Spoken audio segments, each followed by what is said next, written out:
Welcome, everyone, to today's live stream, episode number 6 of our Dragon Age the Veilguard Rogue gameplay series. I'm Commander Jorval, and I want to thank you for coming along on our journey today. So, on some admin notes, EA released some information about player choices and that sort of stuff in the game, and there are some spoilers which I'm going to avoid. This was released last Friday, and I must have missed it when I was getting ready for everything. So, a few things. It isn't really a surprise that Nev was the one who most people romanced. You meet her very early on in the story. The choice that we just made concerning which city to save was surprisingly close. It was evenly split, 49% to 51%. 51% of the people chose to save Treviso over Minrathous. We decided to go the opposite way, but I think it's really a 50-50 type of toss-up. I don't think there's anything that really breaks the game, so to speak, one way or the other. And you can prepare easier for saving Treviso than you can Minrathous. So it does make sense to be able to do that.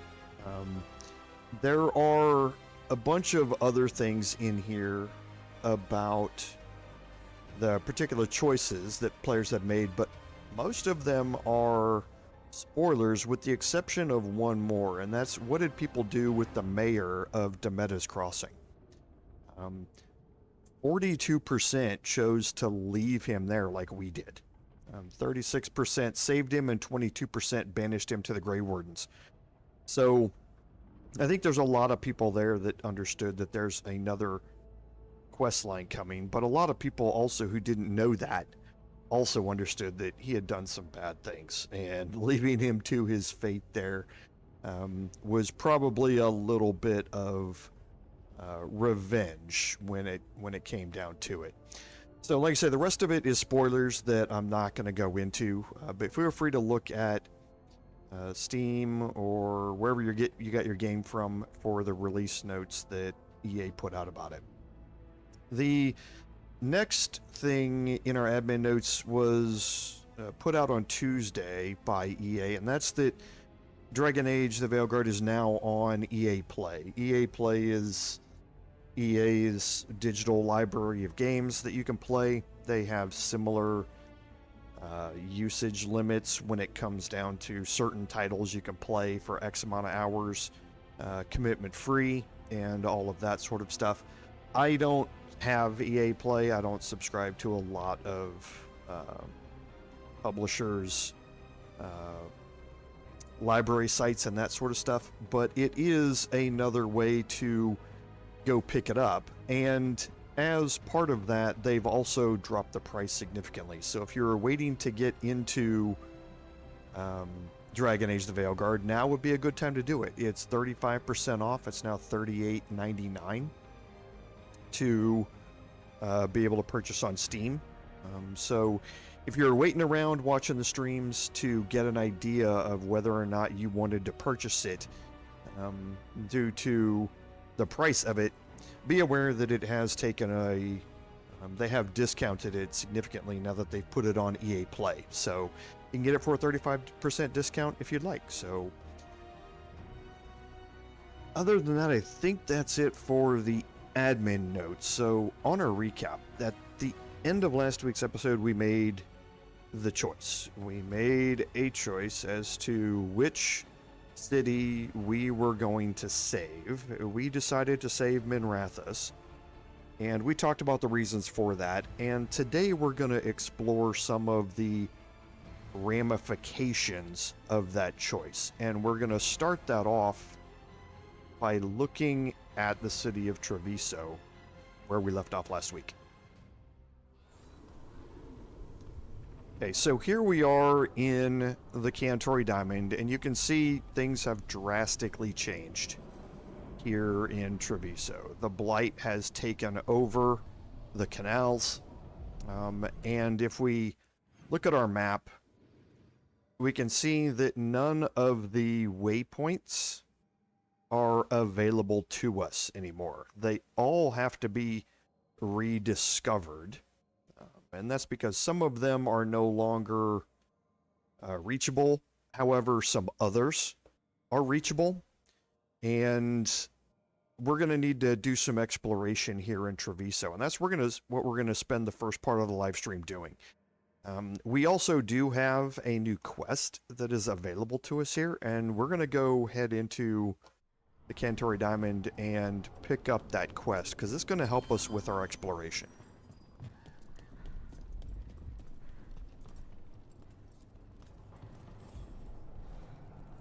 Greetings, friends. Chance Candide, at your service. I'm Rook. A fellow crow! I could use your help. The blight has piled itself onto the streets, choking off the city. We cannot have it. I will mark where it is worst. Please, go and clear it away. I see a Grey Warden in your party. You must know how to handle blight, Sir Warden. Just leave it to us. Gladly.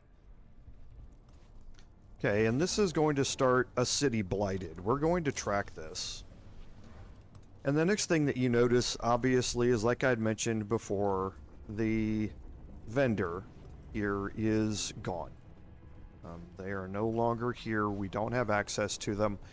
And we don't have access to any of the items that they sold either. Now, we're going to find out what happened to them. Actually here in a little bit. But let's head down to the city. And we'll start exploring a few things. So the first here is getting across to this side. Now, we're not heading toward the quest marker yet. We are certainly going to do that. But we also need to make sure that we've done some exploration here and opened up certain areas. And as part of that, we need to rediscover some of these beacons. So let's go ahead and do that a little bit while we're taking on this quest. With this light, I don't even recognize these streets anymore. As part of this, you're going to also find that items that you have picked up previously, you can find again. Since I was in Deventer, but I Okay, remember things have been refreshed, so to speak, throughout some of these areas, and you can now rediscover some things. It'll be just So I'm going to get my ultimate back up. Keep fighting, fool! And again, as usual, We have hurt them. Fight on for your I'm going to get rid of the protections for them so we can now take them on.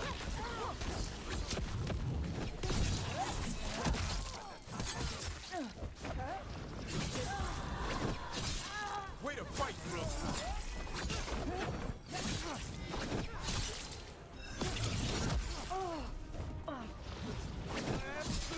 death is not granted.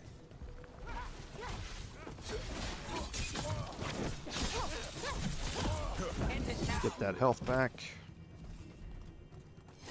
One for us.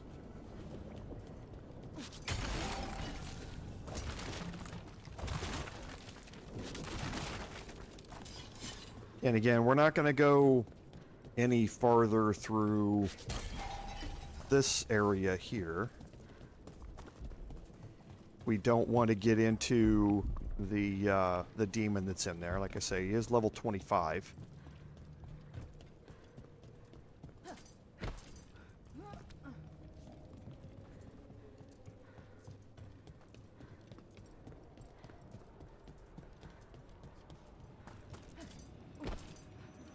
Okay, so now we are finished in here, and we'll make our way back. This area behind me we can't reach yet. Love a good zip line.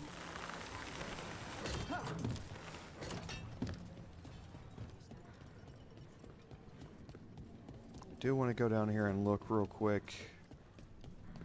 Just make sure there are no items in here to be picked up. Nope.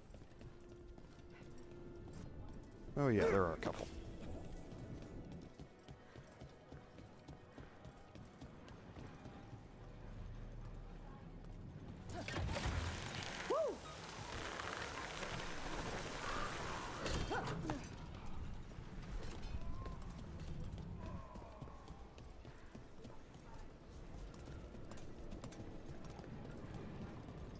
Okay, and again, you can see how much devastation has been wrought on the city here.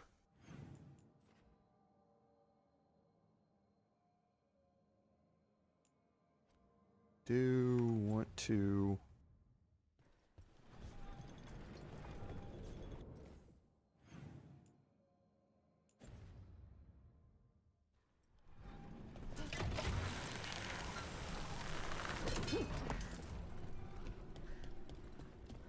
open up this area for exploration.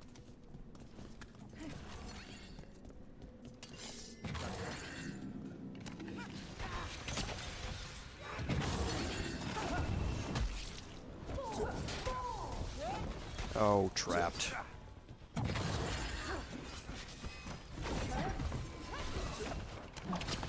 Okay, definitely need that dead. Now I can work on taking them out.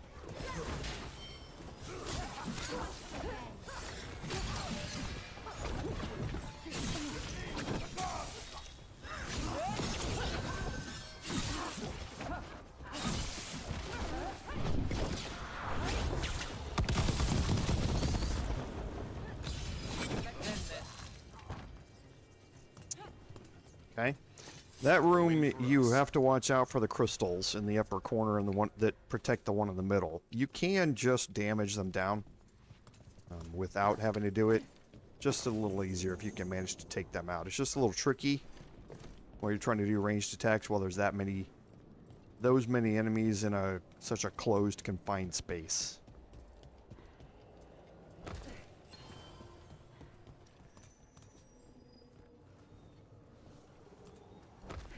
And that's going to unlock our fast travel point down here. I heard you almost had a demon outbreak in Minrathous. Almost. Way I hear it, the city sleeps better for you in it. Maybe. But the Venatori don't sleep. Maybe I should give it a go hunting them instead. Oh, bad timing.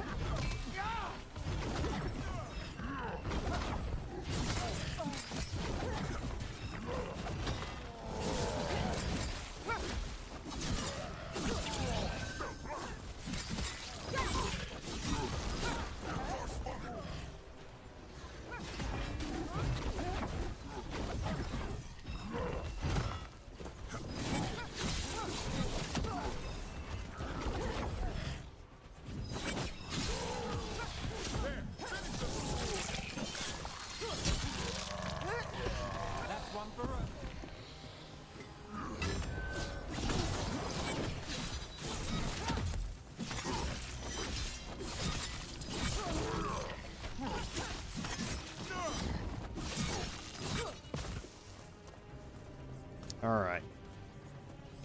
I heard you almost had a demon outbreak in Minrathous. Let's get as much health back as we can here. Maybe. But the Venatori don't sleep. Maybe I should give it a go hunting them instead. No shortage of work there.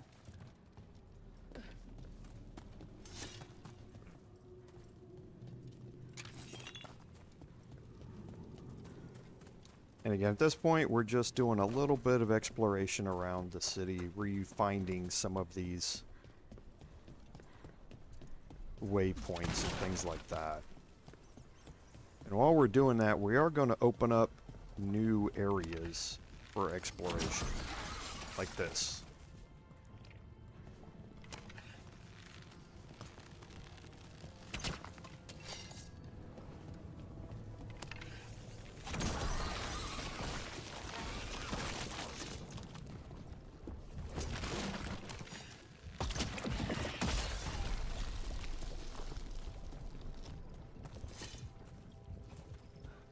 Okay, now you can see what the central market looks like. Okay, the market has been completely decimated. Good to see The you sitting vendors change. are gone, and it has been turned into a triage center. Basically, it's been turned into a gathering point, a casualty collection point for the aftermath of the dragon attack and what is now happening in the city. So, again, used to be vendors here. Got something to hide? I'll spot it. Used to be another one here. More vendors, and again, they're all gone. So before you make that choice, if you're going with either city, make sure that you have completely bought out the vendors. There's always going to be one merchant that's left. Treviso wear my leathers. Okay, and now you're going to have access to Venedal's Tears. And remember, these are the things that we were struggling to find before the choice. Now you're going to have access to them. Fortunately, it's a little late for that, as far as being able to rank up the Treviso shop and buy things. However, you're going to need Venedal's Tears for most of your armor upgrades that you're going to have. So having them on hand, know that you now have a place to be able to, you have places that you're able to buy them, because now they're opened up for you. But as for the rest of it, yeah, just standard appearance stuff and all those things that we Enjoy the feeling of didn't need or didn't want to spend our gold on. Okay, so again, a new area here. Consider it done.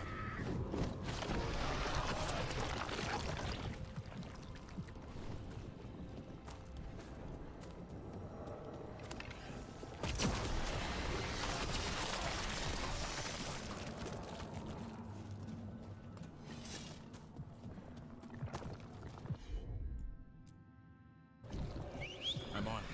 Thanks. I am here.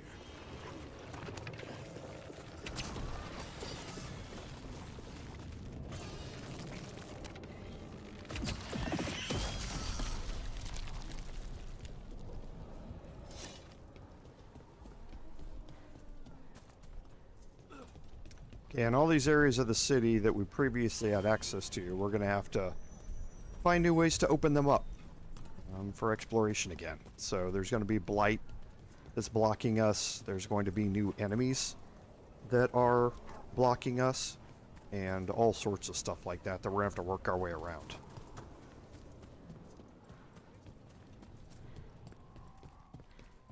The crows have been setting people free from the Arlathan's cages. And now, what happens when they round more up?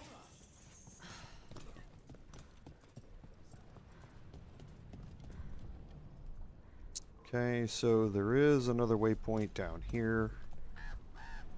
All that blight in the canals. Everyone needs to stay away from the water.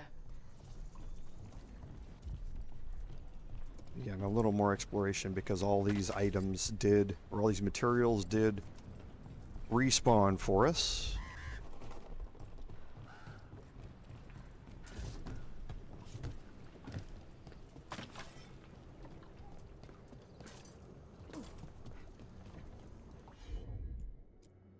I don't know if there's anything new up here, though.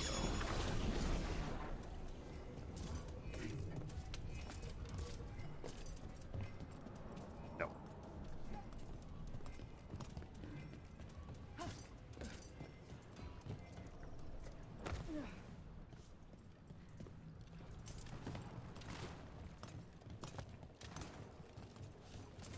Okay, so we'll keep working our way through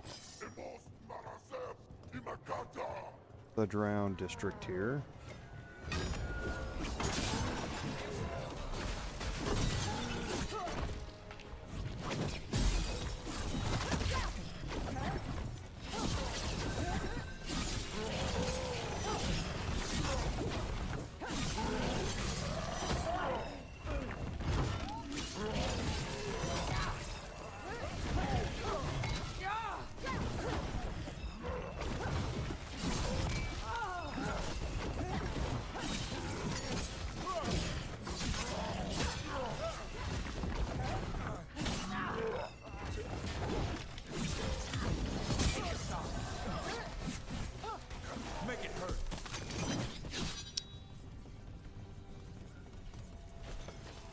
one for us. Alright, so did I never go up there to bring that down? I guess I didn't.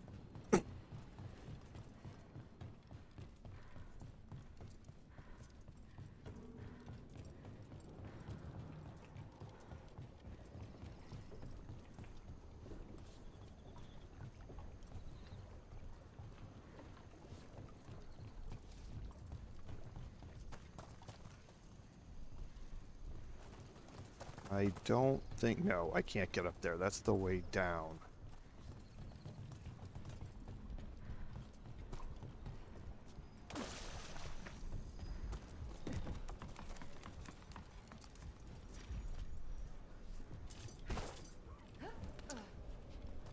Okay, so let's continue on around this way, back where we were before we jumped down to find that, because, yeah, it's over here.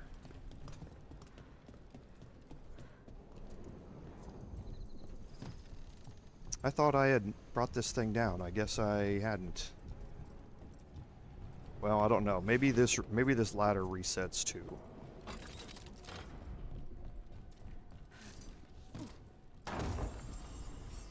Yeah, I don't think I had actually done it. Doesn't really matter with Lucanus. Lucanus is not going to be in our party for a long time yet, so not too worried about his gear and his upgrades at this point.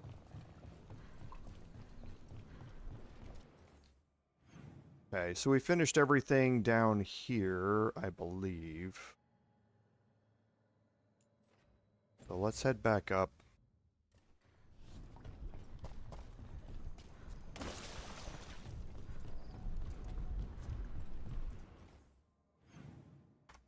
No, we need to head north, but we can do that up here.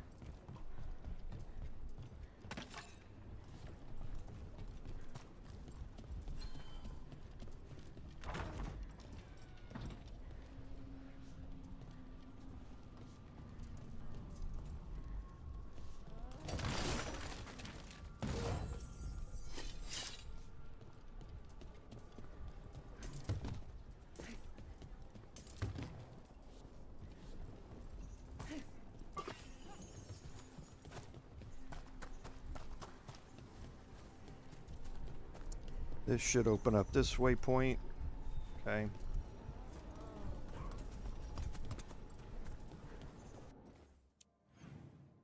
So yeah, I think we're done in the Drowned district now. So let's head north up to the marketplace, and we'll head east from the marketplace.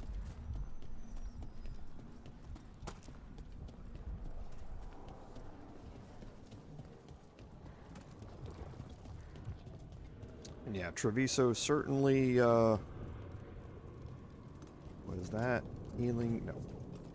Treviso certainly bore the brunt of this here. So much suffering. The gods are sending a warning to other cities. Okay, there's the fast travel. We're going to run into some more enemies over here.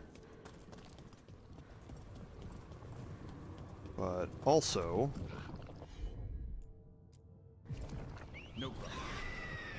more blight.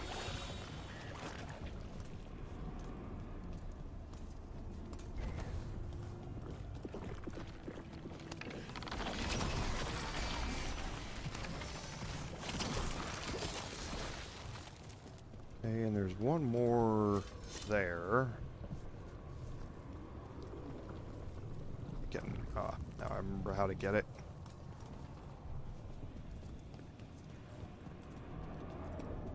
From over here.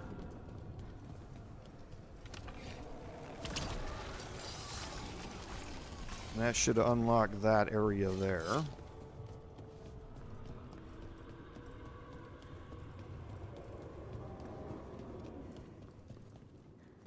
Okay, we'll come back here.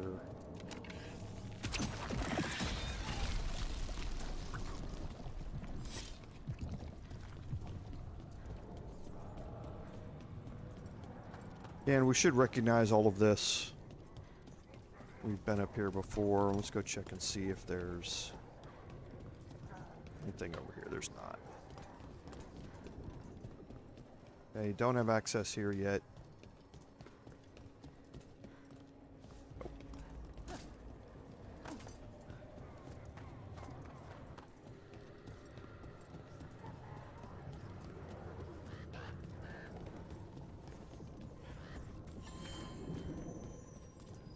Okay, and now we should recognize back where we were when we first came down. So let's start heading over to the east. Because we're going to run into our first encounter in this quest.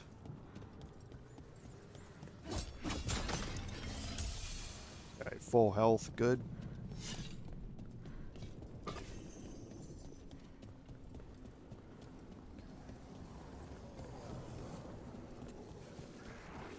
There. A pile of blight. That's what Chance wanted us to clear out. Can't let it spread. Treviso's Okay, so we curse got a is bunch of dangerous. darkspawn that we're going to have Target to those deal blight with here. boils. That should weaken it. But first, We're under fire.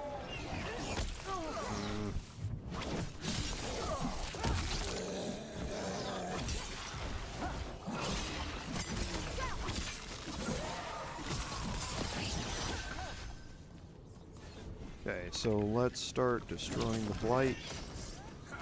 Every time you do that, you're going to get new darkspawn that are going to spawn. It's working. We're weakening it. Okay, I'm going to kind of drag them around the corner here.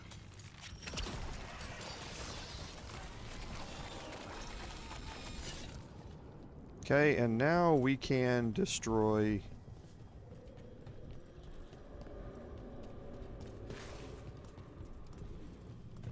almost the pillar.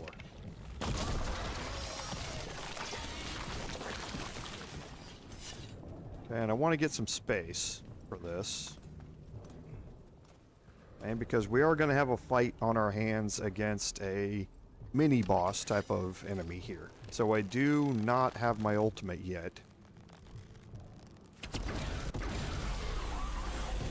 That noise. Okay, so Captain Devouring here is vulnerable to fire, which is good because all of Davrin's damage is fire. So we're going to... We're still a little short on health, so let's get a heroic strike that we can combo with Pilfer.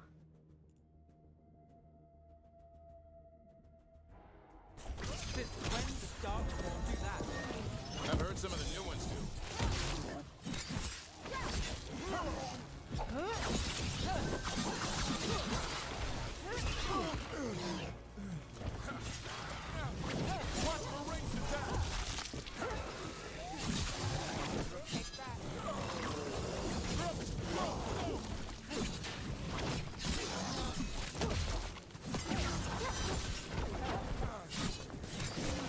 Nice hit, bro.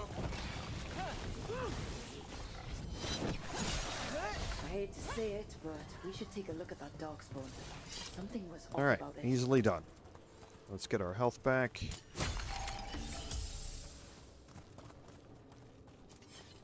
This darkspawn's wearing a necklace.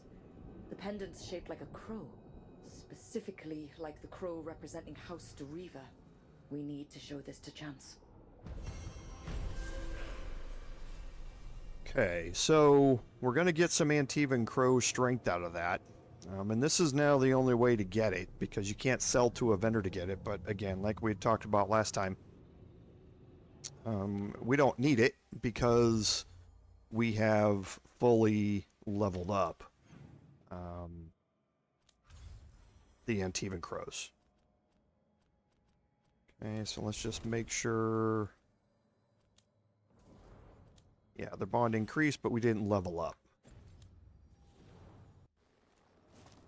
Okay, so it looks like that darkspawn was possibly a crow that was mutated by the blight. So we'll look some more into that, but let's go around the corner here first, because there is a Fenheral statue back here. another Fenarel altar.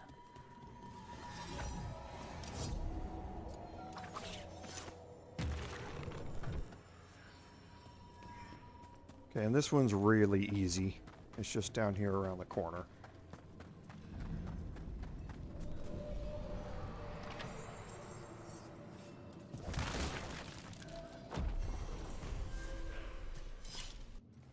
Okay, it gets us a skill point. And we're getting pretty close to level 25 when we're going to start looking at expanding things. But first, now that we're more than level 20, let's move into our specialization. Okay, so moving into specialization doesn't cost us anything. Murder of Crows is okay, in my mind. It allows you to close the distance really well on enemies, especially if you interrupt it. But it's not something that we're really going to be focusing on as a skill. We want to get to 1,000 cuts. That's what we really want to do. And that's because if you look at the animation, it takes a long time to complete. It's about 2 3/4 seconds worth of animation. And during that animation, you cannot be hit. You can't be damaged or interrupted during that time. And that's going to be key to how we become almost unkillable later on. Is because we're just going to be getting momentum so fast that we can just spam 1,000 cuts. The other good thing about 1,000 cuts is every one of those attacks that it lands gets you momentum back. So it regenerates about 1/3 of its momentum at base level all by itself, which is really nice for us to be able to just add some momentum generation bonuses on top and get all of our momentum back as soon as we use it.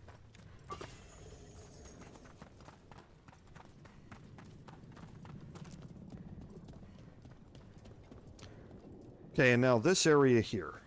Now, here is where we're going to gain access to a legendary item. Okay. Now, how this puzzle works is there are these statues which are around here, and you can interact with them and you can turn them. Now, there's no way to know which way to turn the statues until you interact with this, and it gives you a new statue that's pointing a direction. You face the statue that direction, and then it's finished.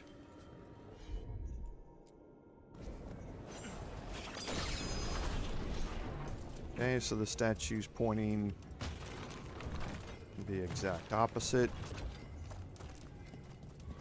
There's a note here that talks about the fact that this is a puzzle, and you're unlocking this gate here. And you can see what's behind the gate is the special chest. Every one of those special chest icons means it contains a unique item.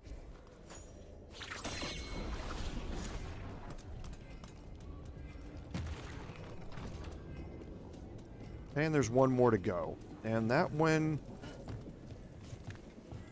that statue right there is locked behind a gate.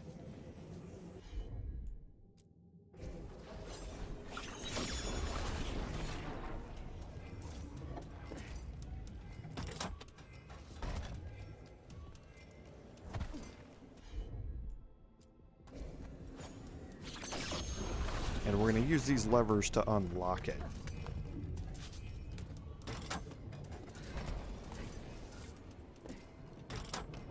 That should unlock the gate for us.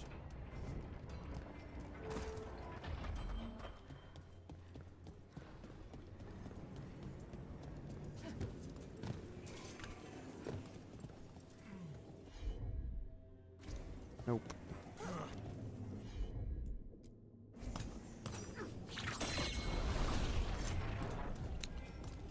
Okay, so just rotate this one here. And that should unlock that gate over there.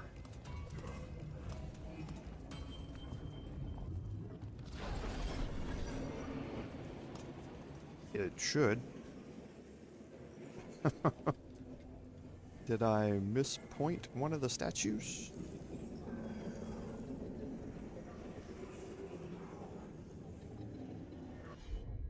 Okay, I thought I got them all right. That one's matched up. Oh, it is open. I was looking at the grate here and not where the gate was. So yes, it's unlocked.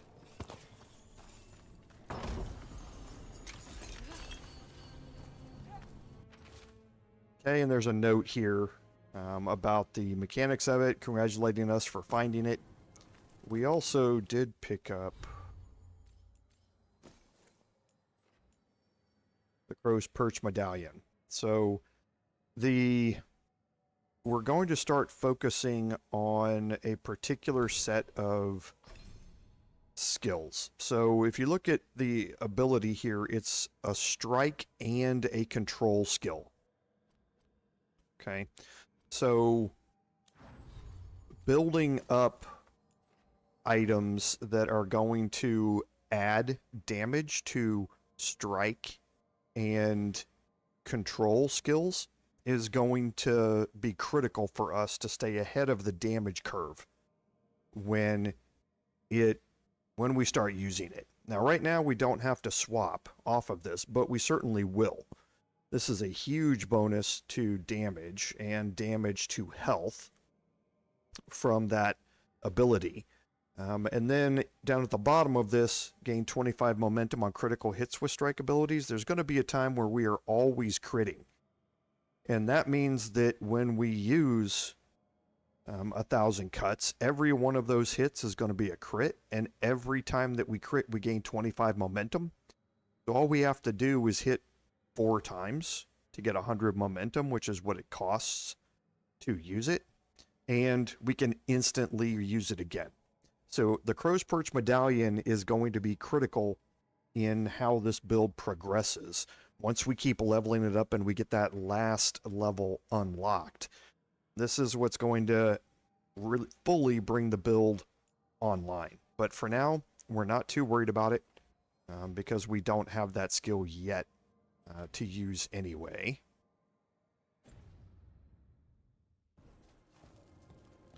Okay, and here is our unique chest. You get the same items from the chests, no matter what. It's class dependent, so one of 3 items, unique items, is going to be in here for each class. But each class always gets the same unique items out of each specific chest. Okay, now this got us Jenny's grenade belt. Okay, so it's got very low healing compared to the tincture kit. We would be missing revival charges. What this does is apply bees to nearby enemies. Now, what is bees? Bees is physical damage over time. This is another affliction that you can give to an enemy, and this one directly affects physical damage. It's not elemental based, so they don't have a resistance to it. This is straight damage over time, and that's what the grenade belt is good at. Eventually, this build is going to be stacking all 5 of the affliction types, elemental affliction types, and this would allow us to stack the 6th and final affliction type by simply using a potion near enemies, and all of them in a radius around you are then going to be afflicted by bees. We're going to be buffing the duration of our afflictions and the amount of stacks that are applied whenever that affliction takes hold. And at that time, the grenade belt is going to be much more useful because we don't care about how much healing it can give us, because we're going to be almost unkillable anyway. So, but for now, we're not going to use it, but we'll certainly keep it, put it in our back pocket for when we get our build kind of fully online later on down the road. So now we should have finished up all of this area. We don't have access to this yet. So we're going to head back here to the marketplace, and we're going to head off this way to the east.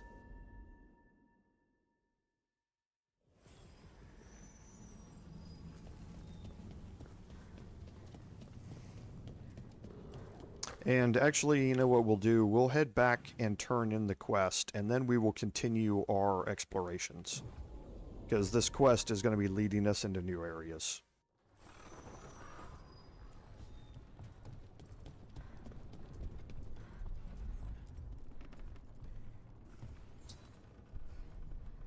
Chance? We got rid of the blight in the streets, but we also found this crow pendant on a darkspawn. Is that... This was Ayers, our trainer for the fledglings. She went missing. That darkspawn you fought must have been... May she rest. And sadly, I must ask you to search for another wayward crow. Who is it? Fletcher, our provider of fine goods, is also missing. They were sending me reports of Anton movements. Despite this blight, our invaders are planning something. Here are Fletcher's roots. If the blight found them, they deserve a clean end. Like any crow. Okay, and we're also going to track missing in action now. And this is Fletcher, the vendor, that used to be over there. Obviously gone now as well. And we can now guess his fate. Okay, and you can see this is going to lead us down this direction. So we're going to fast travel here, and again head east.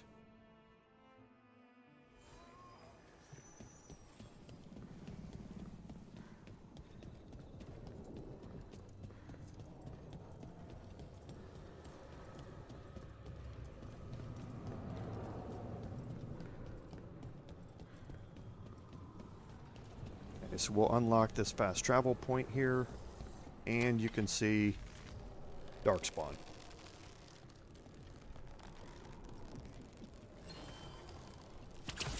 Here we go.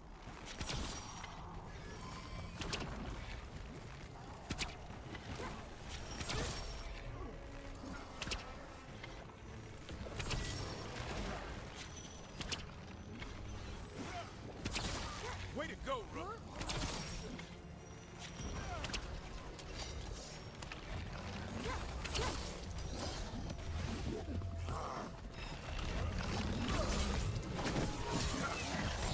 Okay, good, we got off the interrupt.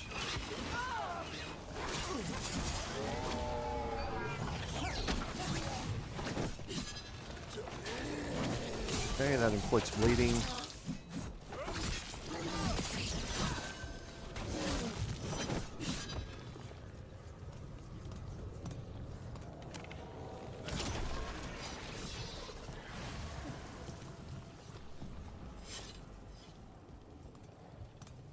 Okay, I don't know if we have access to this chest here or not, but we are gonna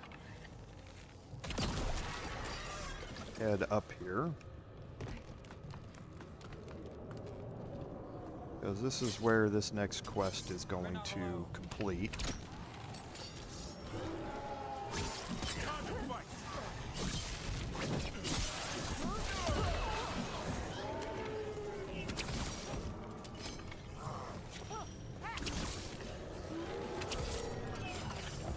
Got us at range. Watch it.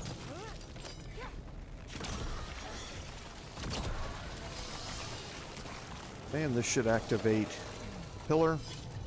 And now this fight is going to be in close quarters, so I'm probably going to use my ultimate here.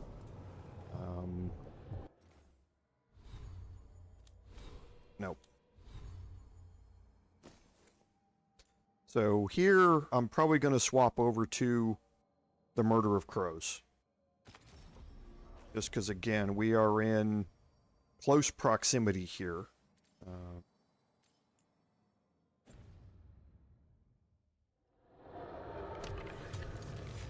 And this fight's kind of a pain in the butt. It's Fletcher. Okay, so let's first get off a combo. And yeah, I think I will apply Weakened here. I'll have it detonated. And then I will immediately follow up with my ultimate.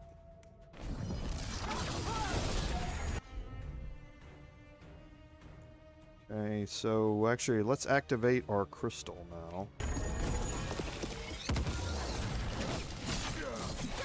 That's gonna keep the duration a lot longer.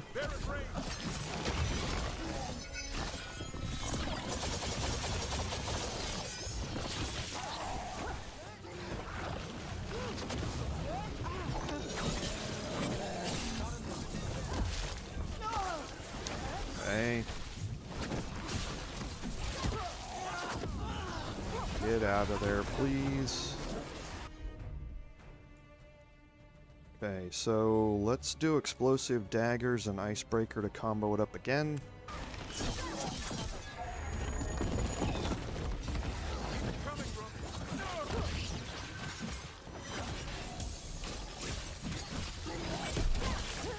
Perfect. We should check the body to make sure it's really Fletcher. We're clear.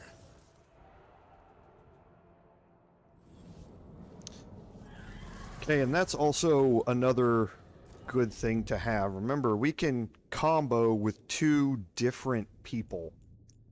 So with Davron, we can get static strikes and he can detonate that, and we won't have any of her abilities. Then I can follow that up with explosive daggers and icebreaker and do another detonation. And then both of them are on cooldown, but they're never on cooldown at the same time.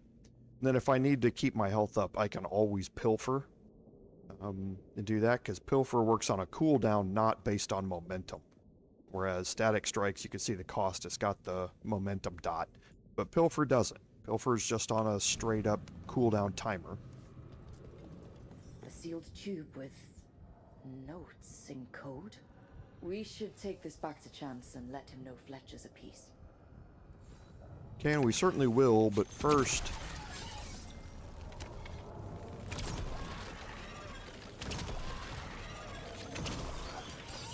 we're gonna go do a little exploration.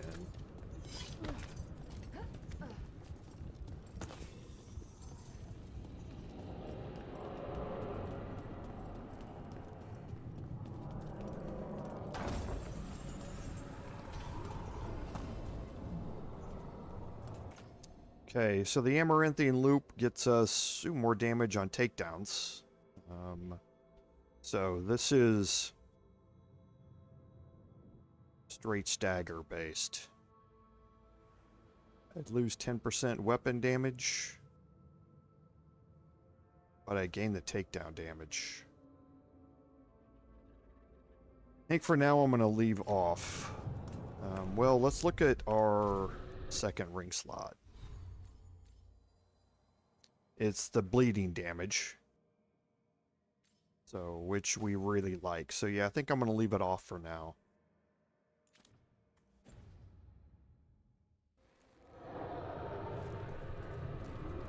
Okay, and I know where this one is, but yeah, we don't have access to it yet.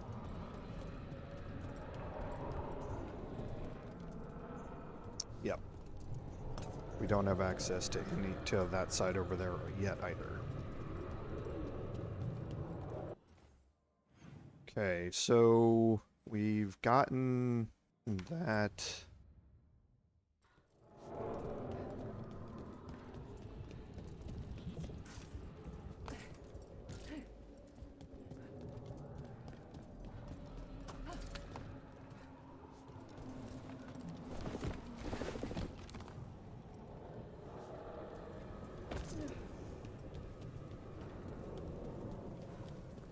Okay, we can't go in here and open this chest now.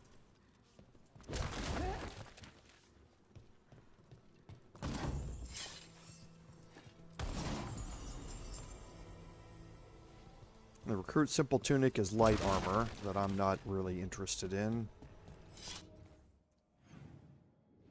And then now we can head back.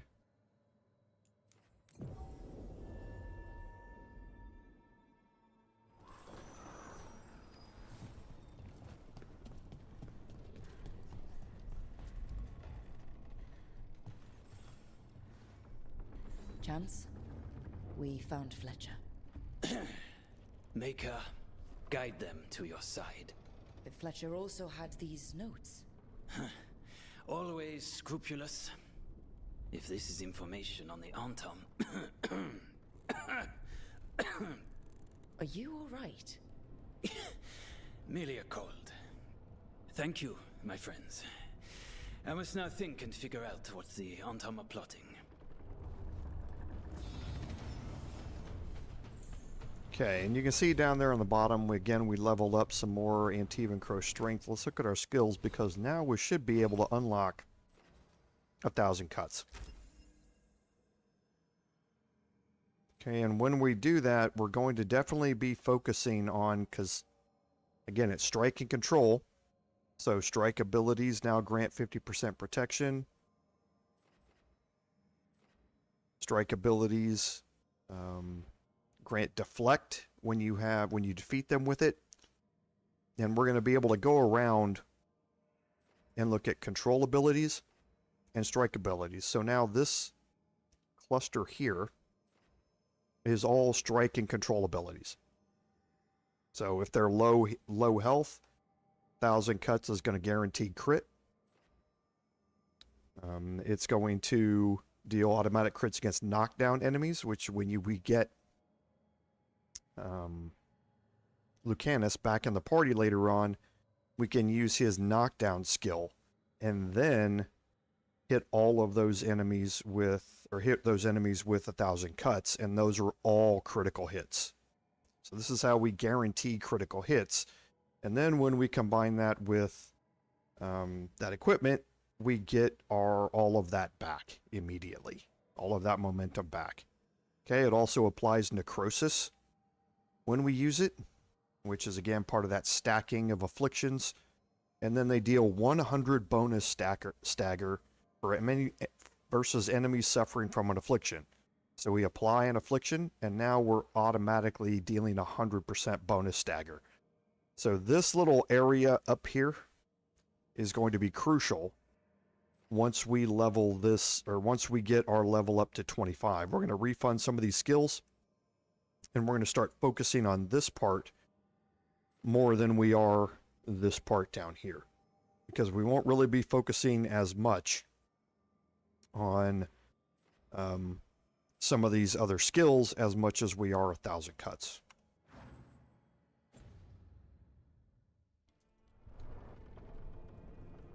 Okay, so now that we've done that, we don't have access to any of this yet. This is where we just were, I think, right?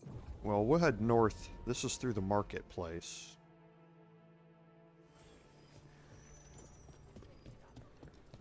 We'll head north here and see what that chest is about.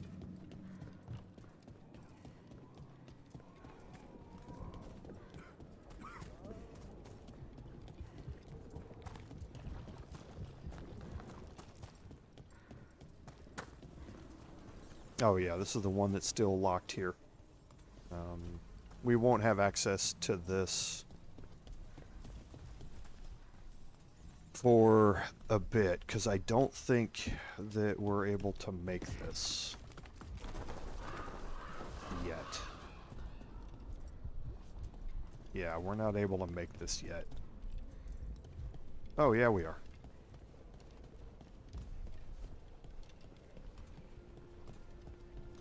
I forgot about the ledge.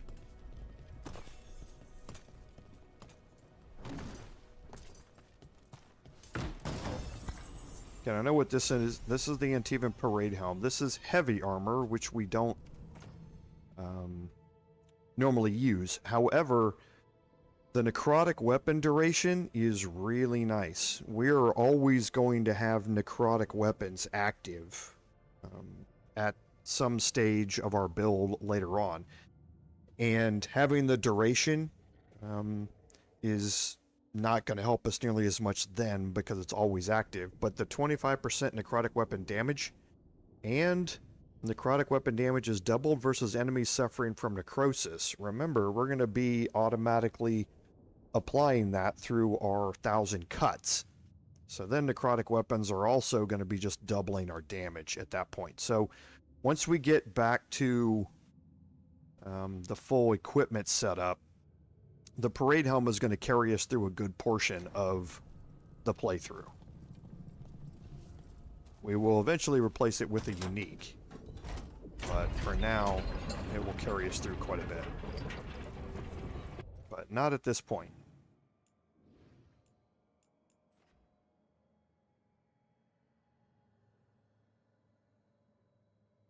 Okay, and I think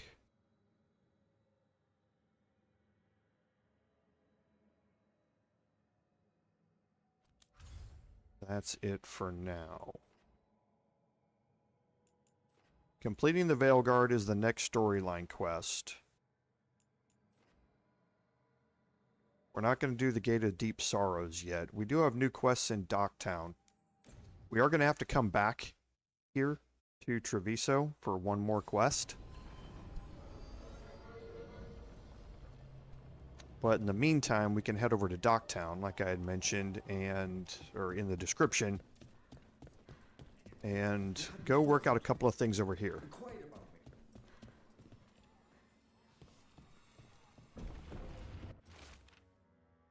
Okay, now there is something here that we picked up.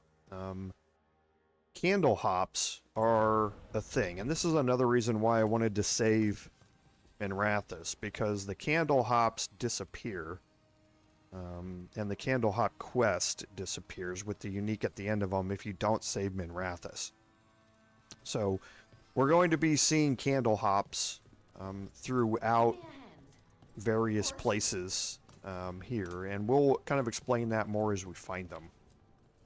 Look, what can I get the city's savior? Okay, so we can rank up the shop here.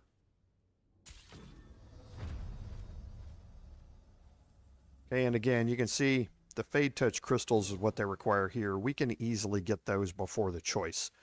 So you could fully level up this shop pretty easily before you make the choice if you decided to save Treviso instead of Minrathous. But yeah, I can go ahead and sell all of my valuables here, because I'm going to need the gold for going through here. So this is going to upgrade the Skirmisher's short bow to add the 25% damage versus barrier.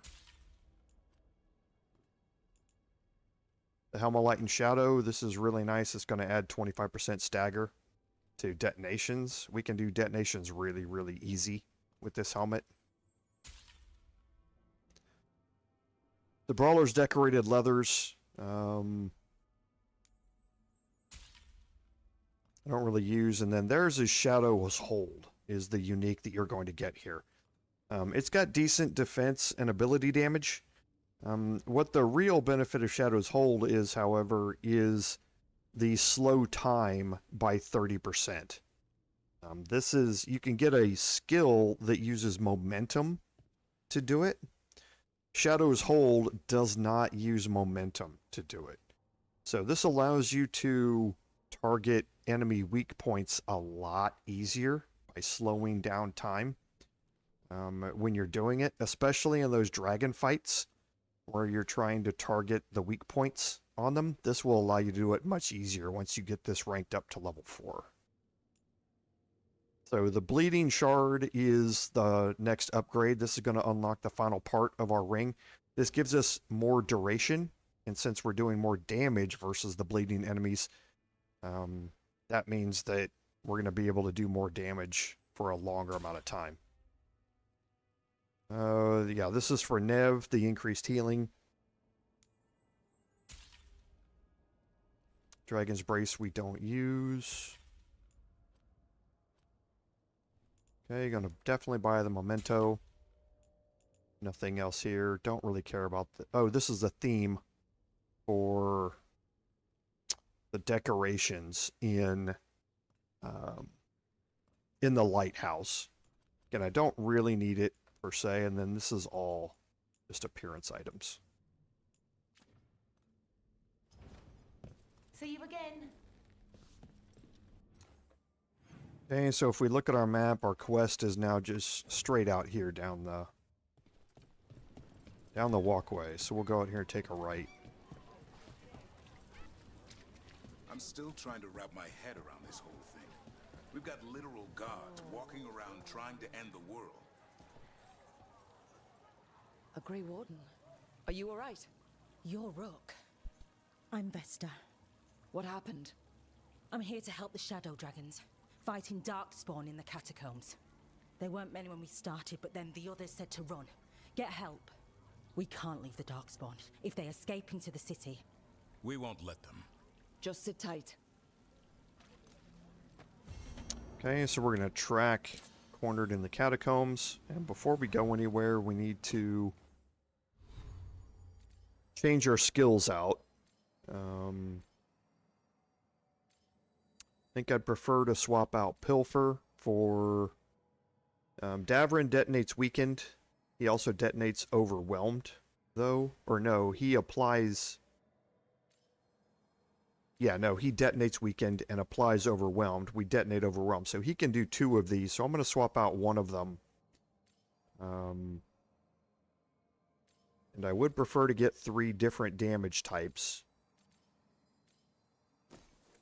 So I'm going to swap this out for 1,000 cuts. All 3 of these are different damage types, and there's a skill in the skill tree somewhere that you get a bonus for having 3 different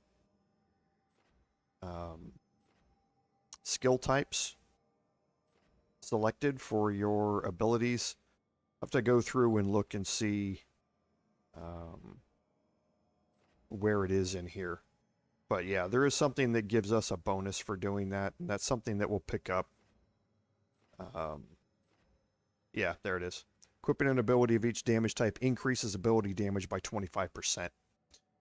So this is something that we'll just move straight down into granting advantage duration for us, and then we'll move down and pick up the triple threat.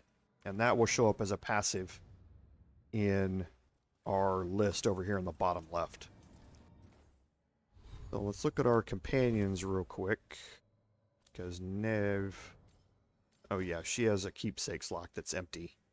So this is going to give chilled to her crits, and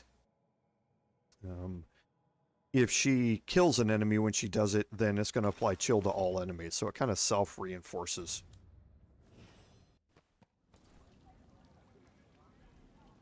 Okay, and I think we're heading down this way. Right, yes, we are. Here's the door that we need to head through, so we're heading east.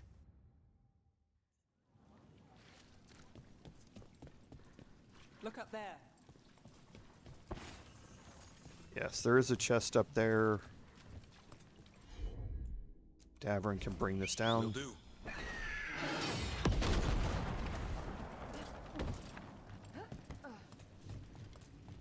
Really, Asan can bring that down.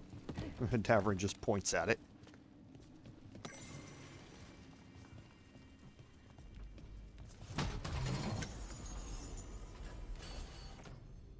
Okay, so the Mercenary's Blade, plus 25% healing and 15% damage versus health. So that's for all attacks. So I think I'll change out to this. It's a little less stagger, but better healing.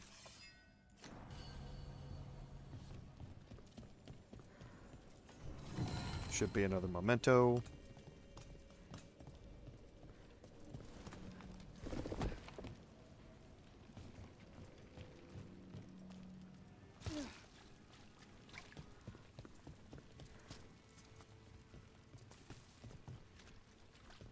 And no, we don't have access to that yet. I need to come in from the other way.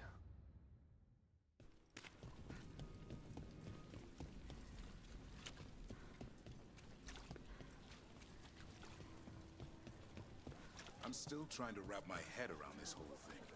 We've got literal gods walking around trying to end the world. Does it bother you they're elven gods? It won't help our reputation, that's for sure. But me, I never gave our gods much thought. Oops. They were just a myth. Not anymore. Okay, so yeah, we don't have access to this part yet. We must be coming in from the south.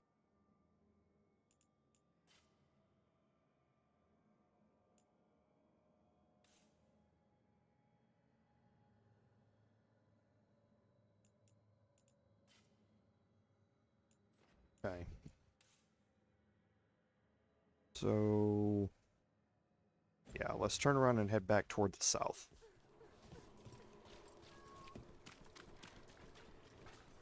Follow the quest marker here.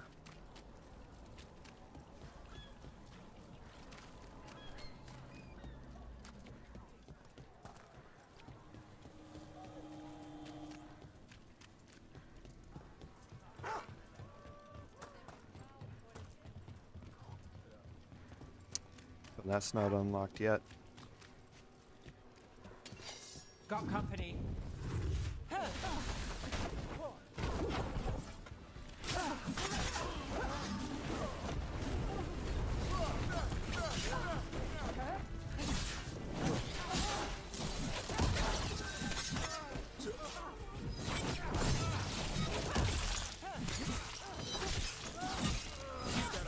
Oh, I dodged that. Behind you, look out.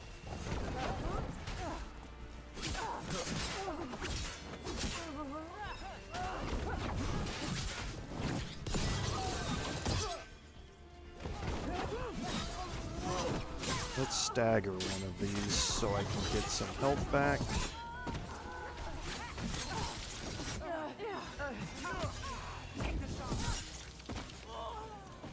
Ooh, that ragdoll though. Beat the odds.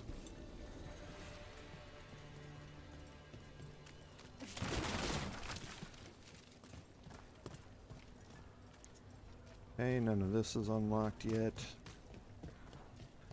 Yeah, we're heading down around this side.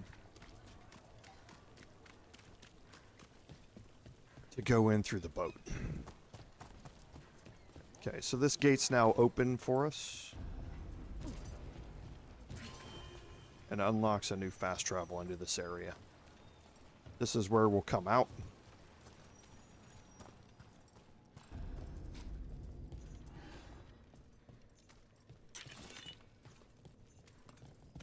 And this area is actually pretty cool.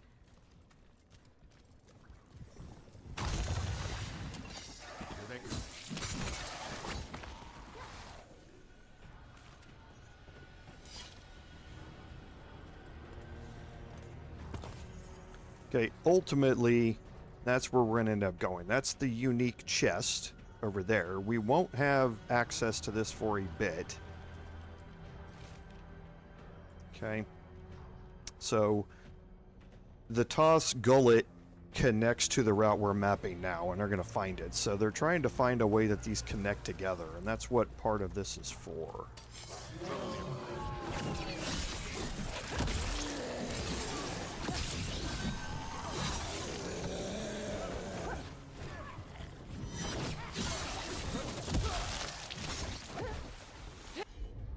Okay, so we're going to throw 10,000 or 1,000 cuts here.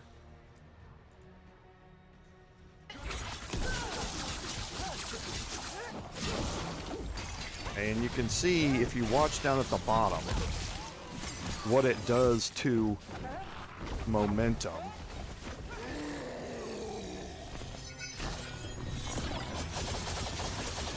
Brooke takes credit there.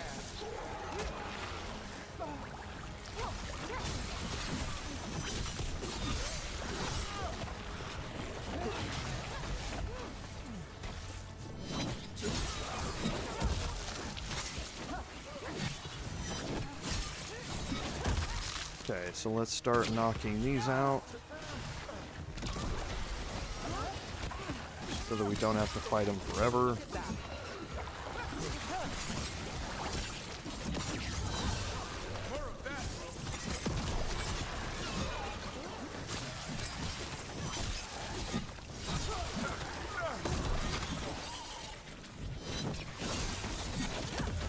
These must be the darkspawn that attacked attacked Warden Vesta. There's more around. Okay, so back at full health again almost. So after all of that, us being able to gain health pretty quickly off of all of this is going to be another thing that helps keep us alive.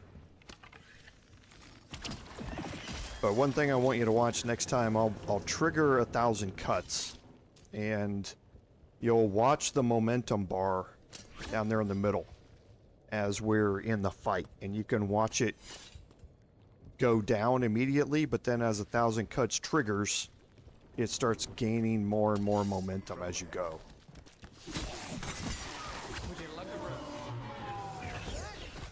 Okay, so we'll trigger it.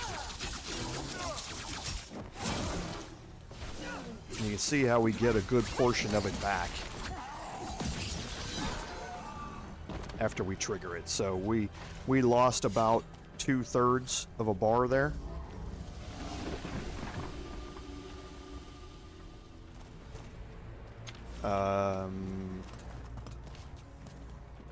No, we don't need this yet. This isn't the way to go yet. So we lost about 2/3 of a bar, gained about 1/3 of a bar back throughout that. And as we increase our momentum generation, we're going to be getting more and more of that stuff back as we do critical hits with these abilities.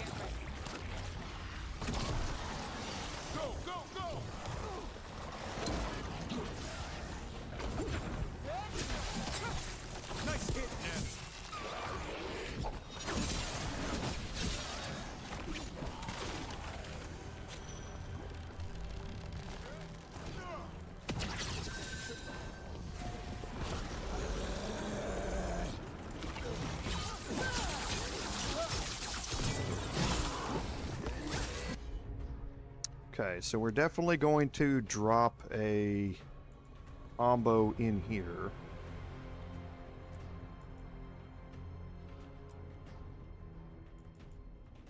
And we're also probably going to need to get some health going. Well, no, we'll wait and we'll immediately drop another combo if need be here.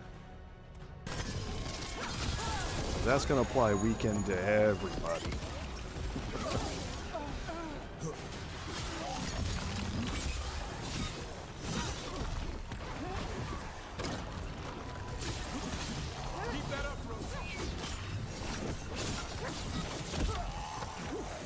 Okay, so we're going to drop another combo here. Actually, we can probably throw 10 or 1,000 cuts. We're out of range. Now we're not. And get some of that momentum back. See if we still have enough after this to be able to drop another combo here. Oh, it targeted the wrong person.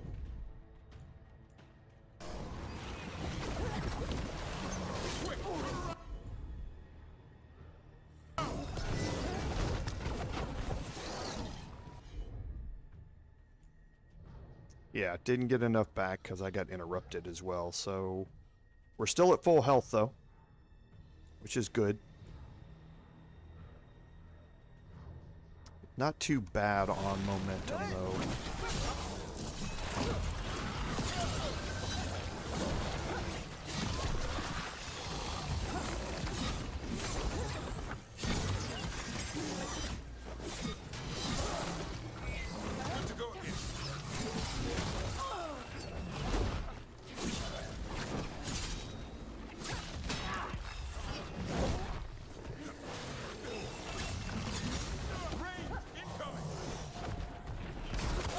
Ouch.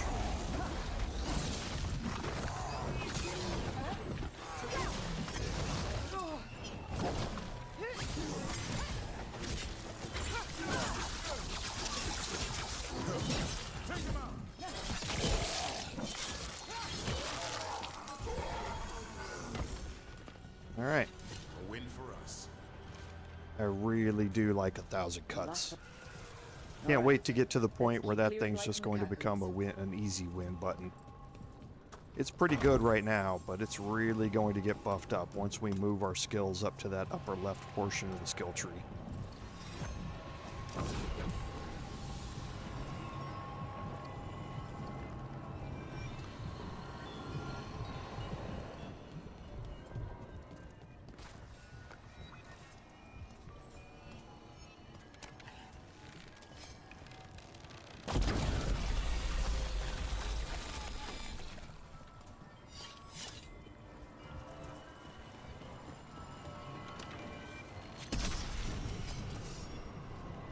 Okay, I know where that one is over there.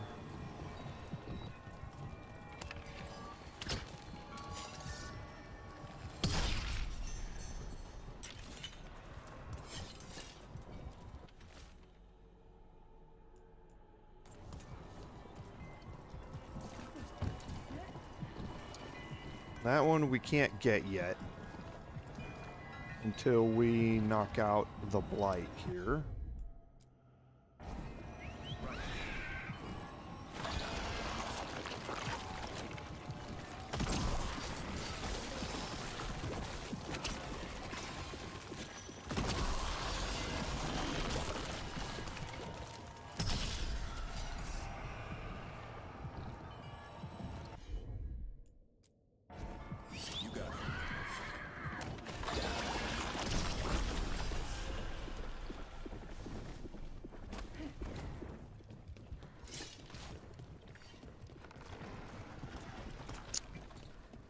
It's right there.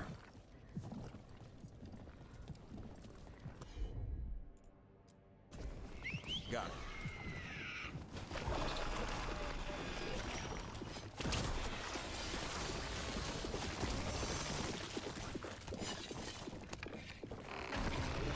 Oh, just missed it. Will do.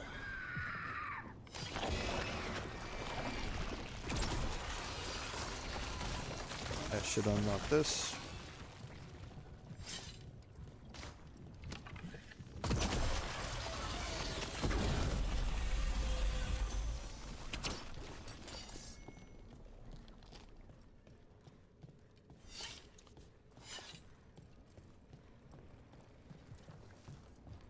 Okay, and now we get into a really cool little area here.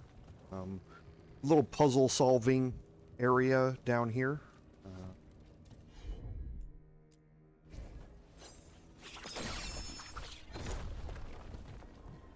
Bone song to drop it down.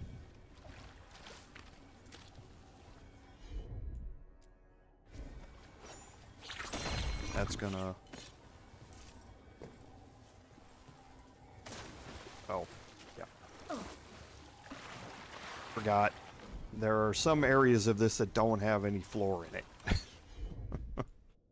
So, you have to watch out since Rook, for some reason, can't swim.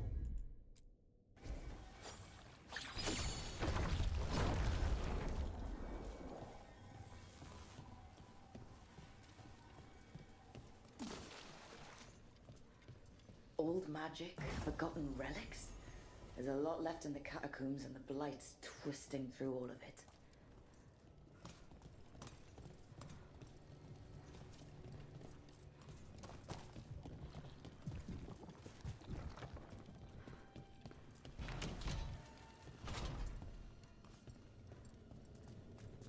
Okay, and now we remember where we are. With the key that's right there. And where am I with my ultimate? It's up, so I don't want to do anything yet.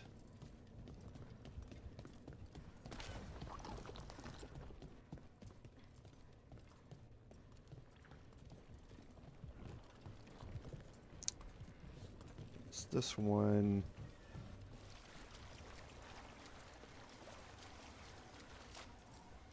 It's from down here, right?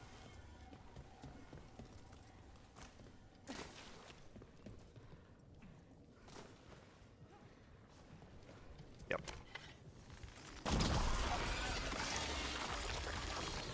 This is going to go all the way back, I believe.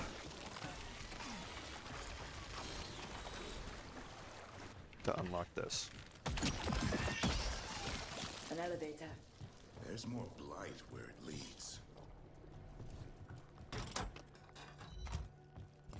Do you get the feeling we're being watched when we're in the catacombs?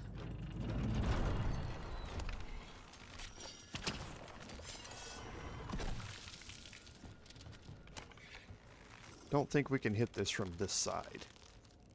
Yeah, we can't. Okay, so we're definitely going to get into a fight here.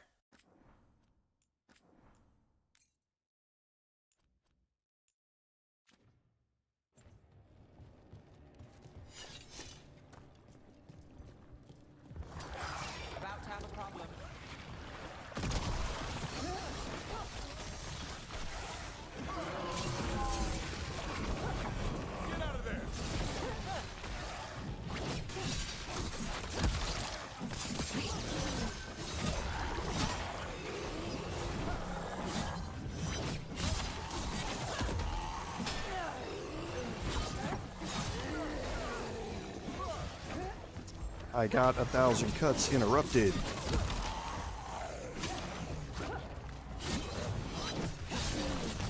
Ouch.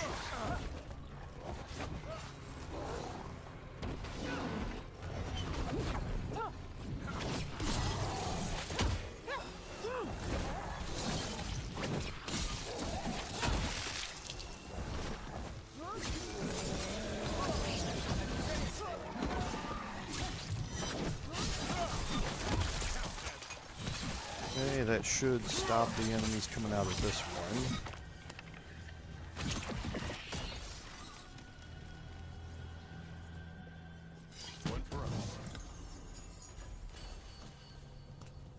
Okay, so what did that unlock on hers? Okay, so it gave vulnerability to cold damage. So we need to, before we trigger any of her combos, we need to make sure that we use attack my target with her.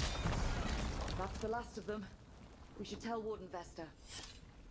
Okay, and this now opens up that area of blocked boulders that used to be right there. It's now unlocked. It's also gonna open this door. Yep.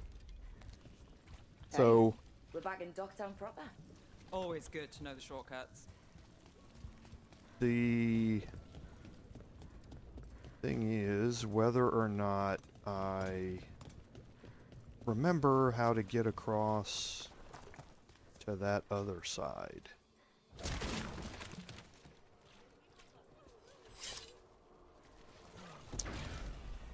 Let's actually go back in here. Because I can't remember if the unique chest is accessible now or not. I have a feeling it is, but I can't remember.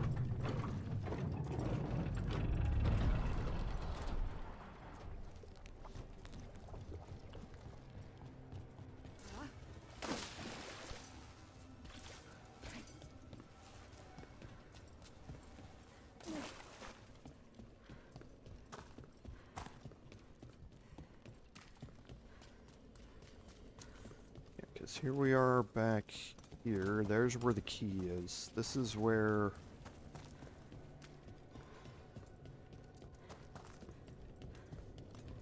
Okay, so yeah, it's not there. And it's not up there.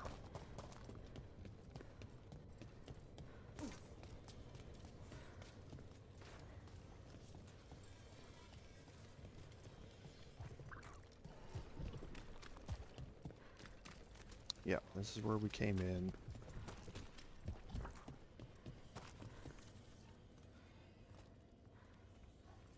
Because, yeah, it is up above us.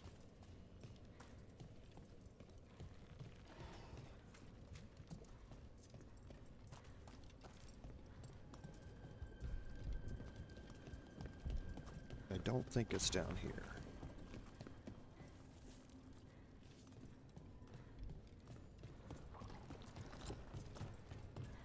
Yeah, it's not.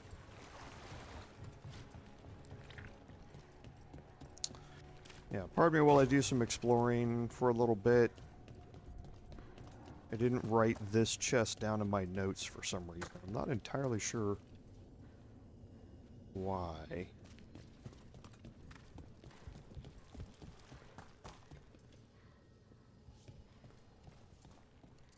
Because, yeah, there's nothing in here.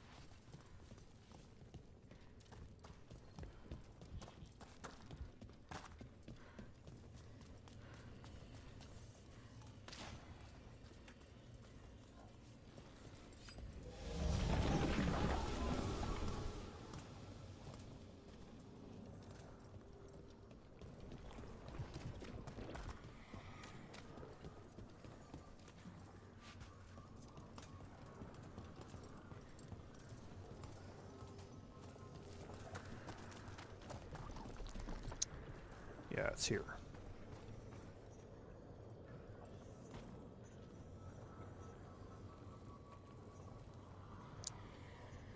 Okay, I think yeah, I know what this is. Yep. Okay. Yeah, we need to go through another quest first. Get to that.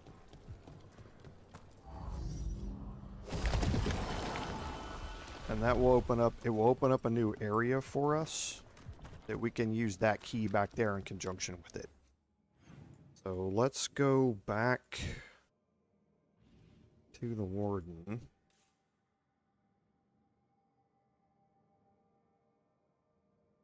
Yeah, we don't have a really close fast travel point.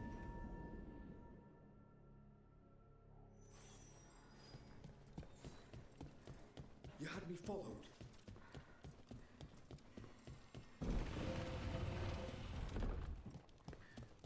Free shot there for me? In a moment.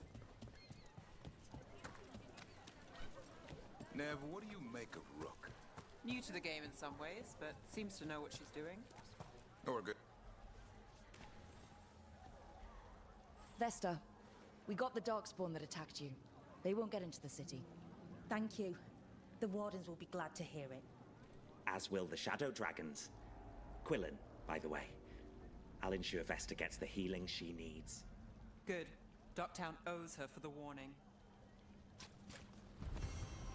Okay, and that's going to complete Cornered in the Catacombs. Let's open up our map here again. What do you make of Rook?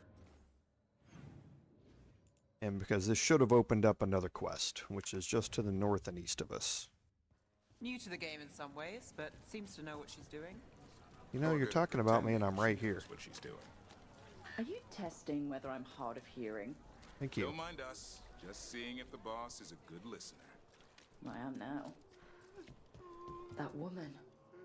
What's happened? What's going on?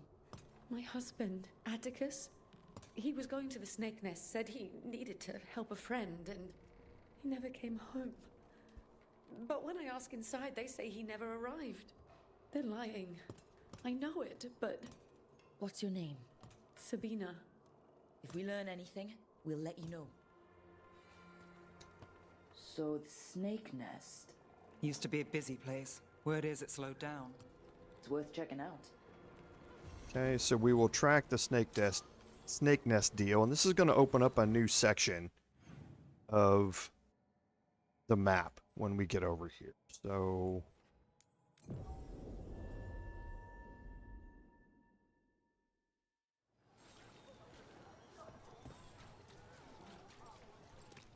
You know, I just don't think Halifa's fish is all that special.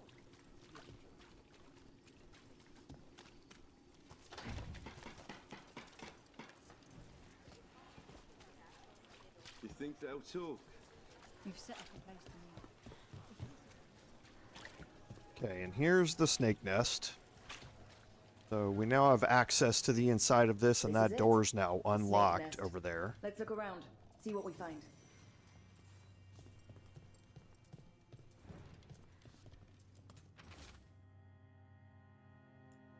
Okay. This Linus. He must own the Snake Nest. And he knows Atticus.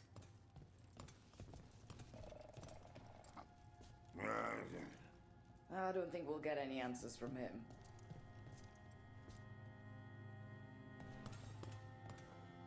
We're looking for someone named Atticus.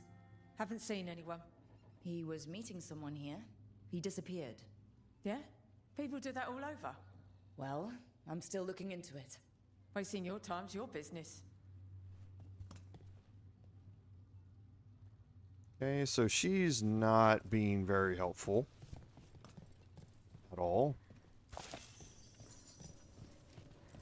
Some burnt documents. Too burnt to get anything. We should look outside. Search the area. Okay, and we don't want to go this way. We want to go this way.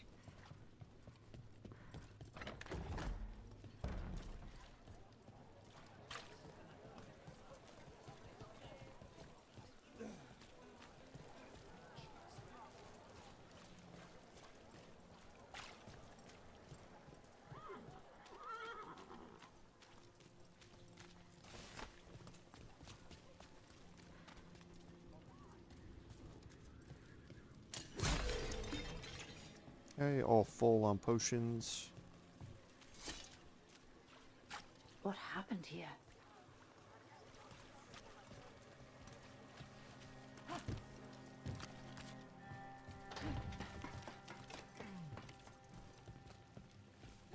Blood. There's a trail. And this will let us follow on.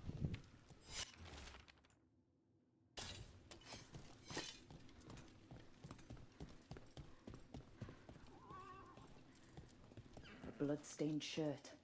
No cuts in the material. The blood didn't belong to the owner.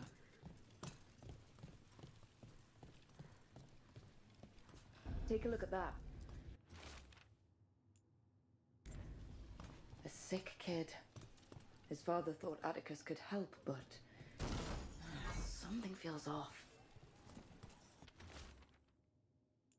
Okay, so again... All right. That Snake Nest bartender must know something. Yep. We need to Letting talk us to know her. that we need to talk to Again. that bartender again. We knew she was being cagey when we first talked to her. Now we definitely know due to the notes.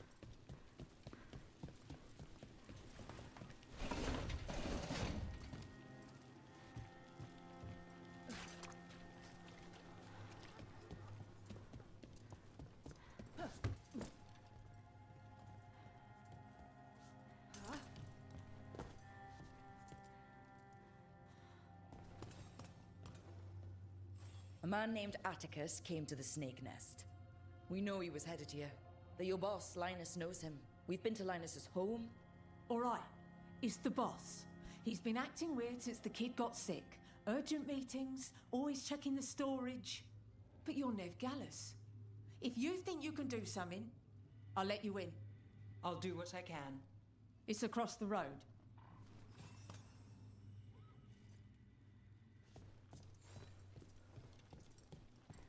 Okay, and this is the new point that's now unlocked. This door here gives us the key to open it up.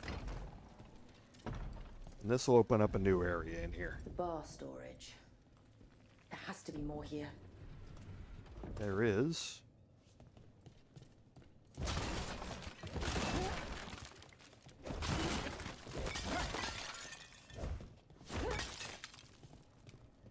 But might as well destroy some stuff and get some flawless crystals while we're here.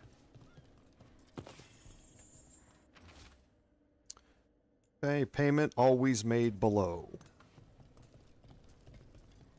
And that leaves us here. Now you can see up on the mini map, we now have access to an area that's got a fast travel point in it.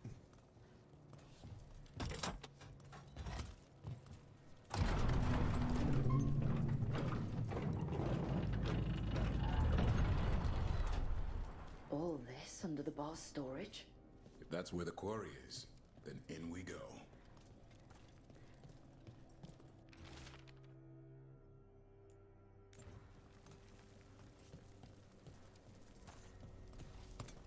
And here we can pop down, but it is a one-way trip at this point. But that's okay. Because turn around and look behind you.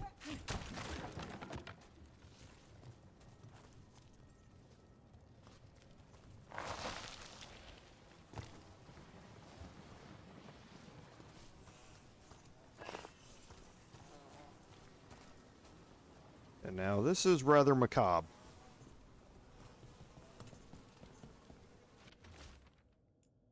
Okay, so there was a demon that got involved with them. Linus, the Snake Nest owner. He made a pact with a demon to save his kid. But the price, it was too high. I'll follow up. Make sure the kid's still taken care of. There's a key. We should see what else is here. And that's him.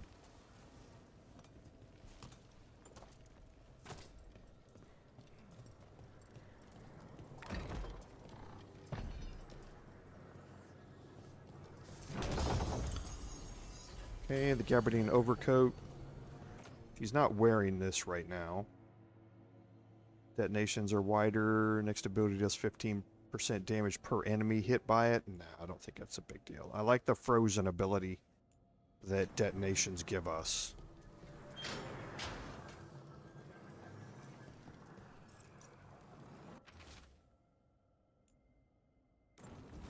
How many did he kill? All for a demon. This was Atticus. His locket. We can return it to Sabina.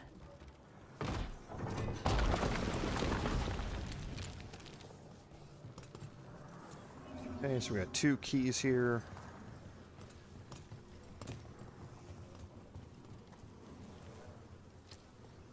Got 1. Okay, that's going to take us to a warp. And the other one was up top, so we will grab the other key.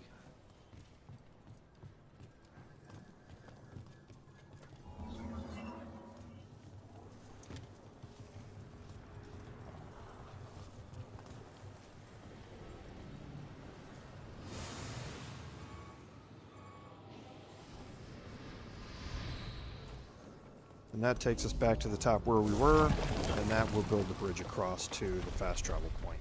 There. Much sturdier than the old one.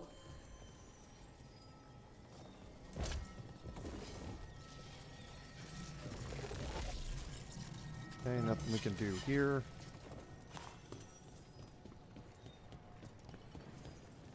And look at this place. What exactly was the mime doing? Okay. You ran into him. So... Yeah. What mimes do, annoy people. So, he had some real Remember up above us, you can see a chest up there. Because the dwarf, Furious Butch, he was going to make contact. Furious Butch? Meanest pie maker I ever met.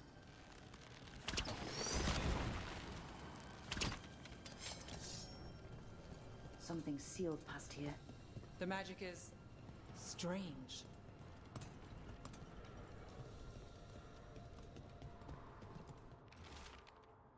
Okay, so Zara released it back here. Docktown will know true desperation. We're about to get into another fight here. They asked for it. Okay, so I'm gonna... Oh. Now again, 1,000 cuts, as soon as I trigger it, I don't know if it's going to get interrupted or not.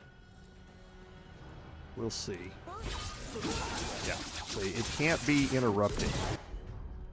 Which is, again, what's going to save us as things go along.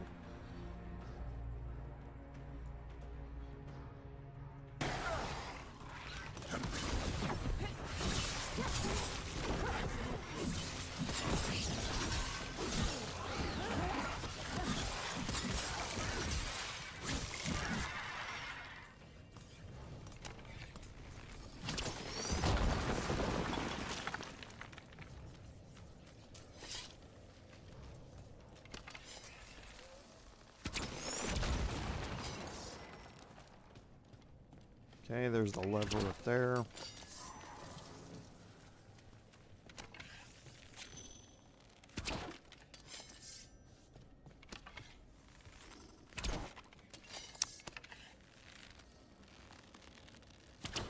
Okay. The aim assist, moving my arrows off their mark.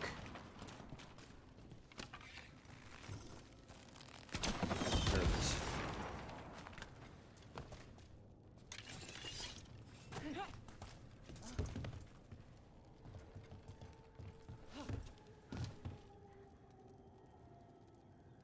Oh, yeah. This is the final way you go.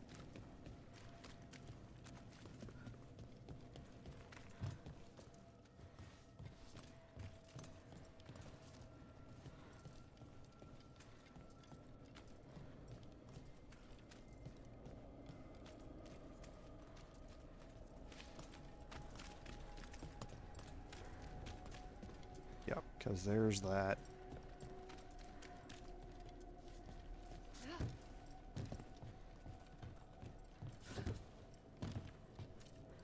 Yep, right there.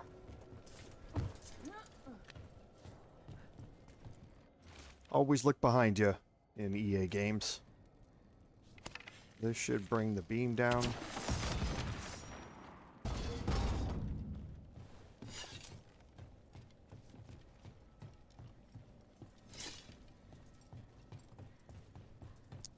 before we go down, we're going to pick up the chest. This is the one we passed on the zip line. How'd that statue get there? Okay, so here, gain detonation damage based on your companion relationship. We don't have a high companion relationship right now. But so we'll wait on that. I've heard there are monsters. Dangerous beasts warped by magic. Maybe even created by it. The Magisterium would call that a baseless rumor. Something big could hide down here and never be found. Now we need to jump down this way. Get this and unlock that gate.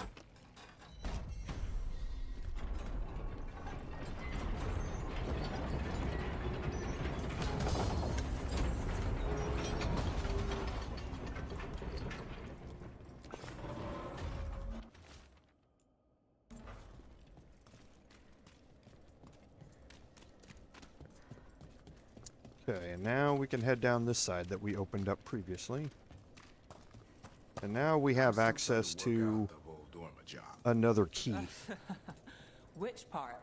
Not short on options. You said the dwarf, Furious Butch, was a pie maker? His elderberry. No, there's a treat. But it was also a front. The pie shop? The product. He smuggled Because where we're going now... Makes sense. Nobody likes rhubarb. We'd find out. This is the elevator, and that's right? Where the mime comes into play. As they always do. This is the elevator.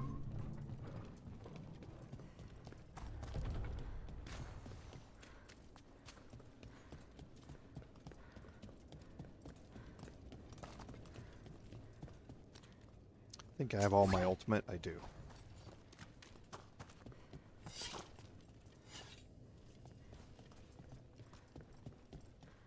Okay, and this is where we just came from previously.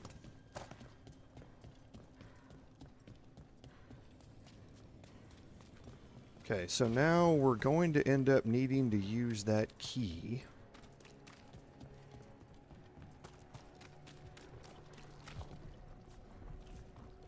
To get back to that side, because now you can see that that thing is activated over there.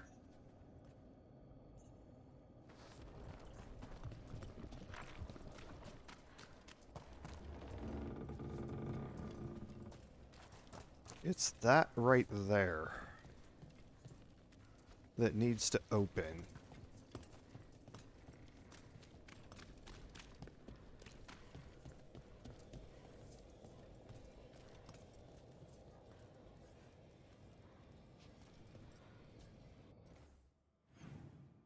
Now I'm trying to remember where it is to access it. And I honestly can't remember if it's unlocked yet or not.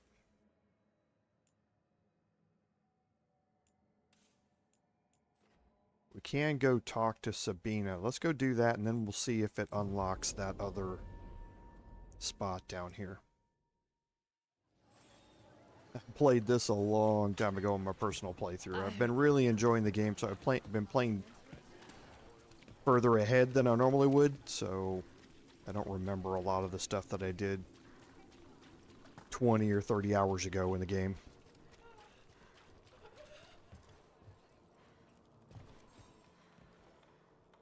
Sabina. You're back. But Atticus... The man who took Atticus's life. He thought it would save his child. But it wasn't right. Atticus. If there's anything you need, I'll see what I can do. I don't know.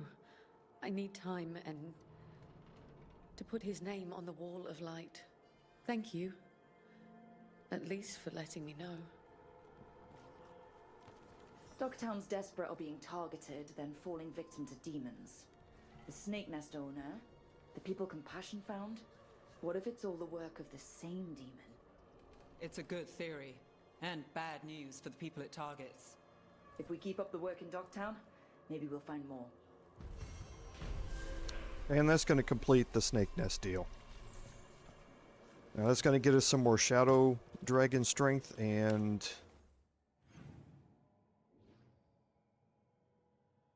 Looking to see, because this key here we don't have access to, I don't think. I know where that one is.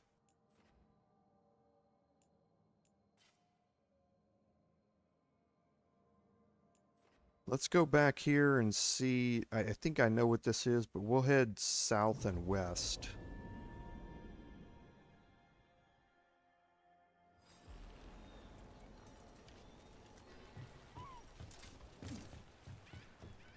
So I think I know what this is. I think this is that.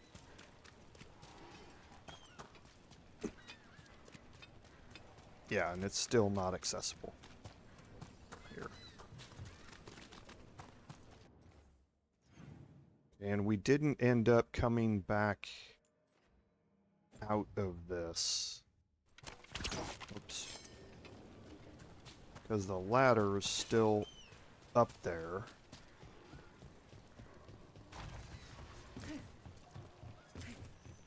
Yeah, because the ladder's still up there, so...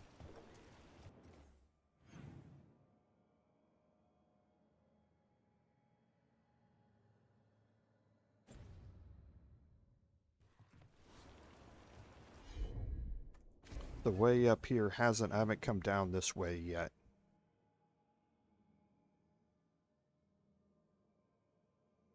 And I think that's because of this other area here. Okay. So what do we have? Okay, so now we can head back to Treviso for that the last quest here.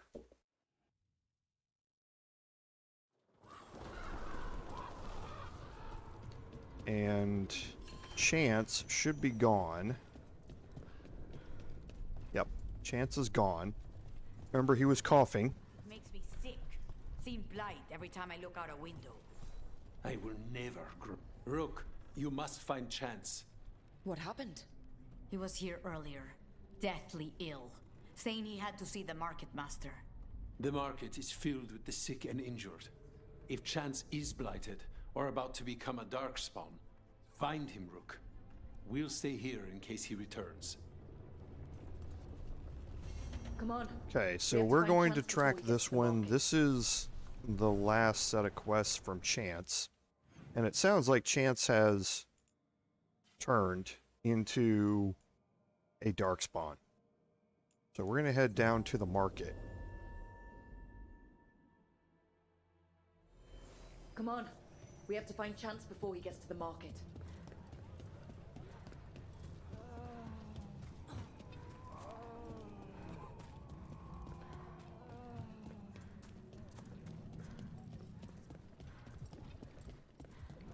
Look there.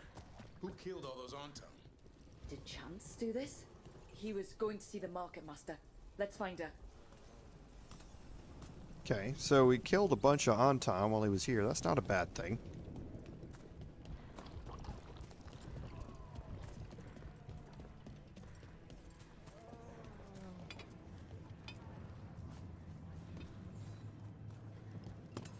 Excuse me?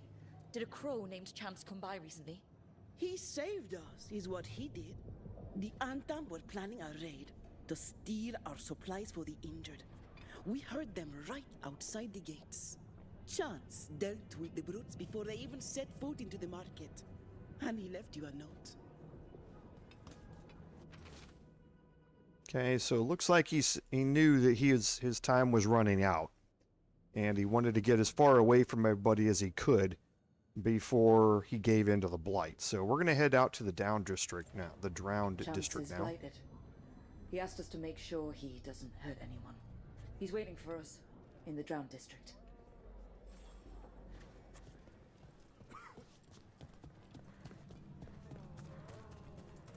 This is it, huh?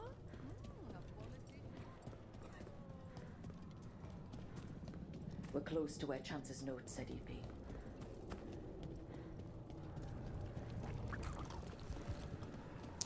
Okay, so where am I? I've got one stack of momentum, and I do have my ultimate as well.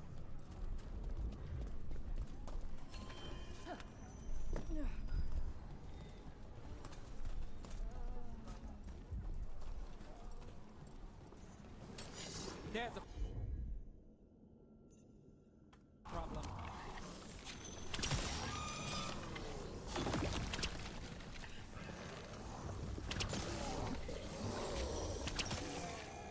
Might as well do what we can from afar. Okay, so it looks like we're stuck.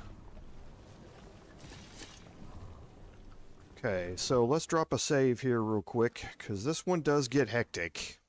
Chance is not easy to take down, especially when you end up falling off of the edges so often. Look out!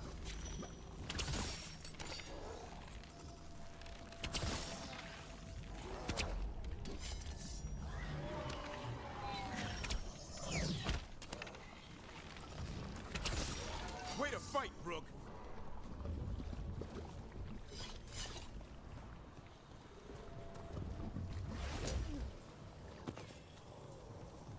Okay, we have another ranged enemy over there.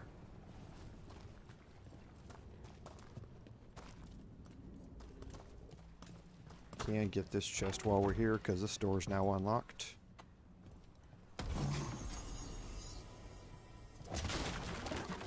It's a decent upgrade for him, so it applies vulnerability to necrotic damage for us when you use attack my target.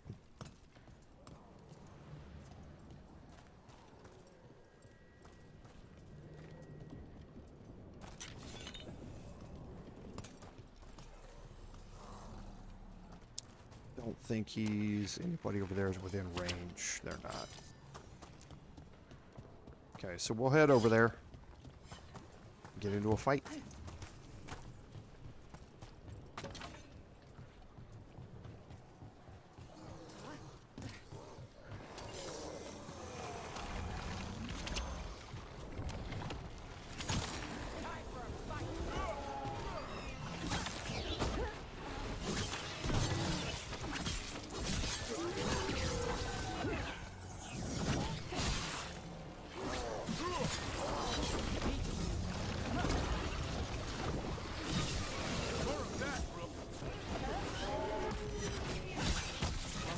That goes to you.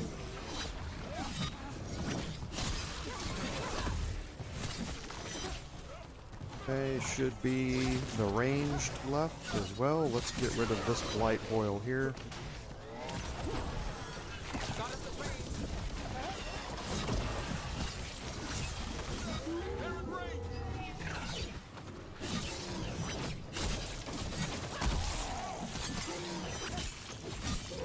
Bleeding is so powerful right now with us.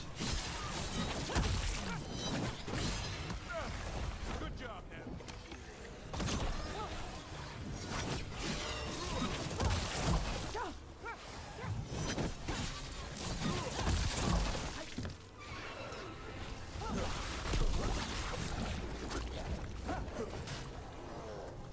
There's the last boil at. There it is.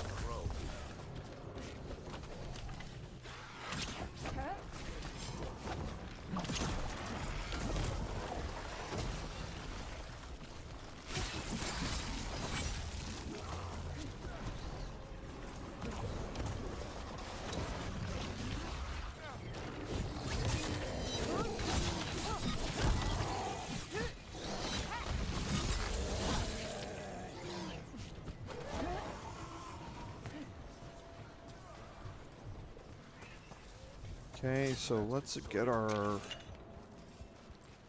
Nah, I think we're fine on our health. We'll save that one for in case we get into any trouble here. Still have my ultimate full momentum. And we're definitely going to concentrate on using our frozen ability here as well, because we're going to be getting a lot of enemies here coming in.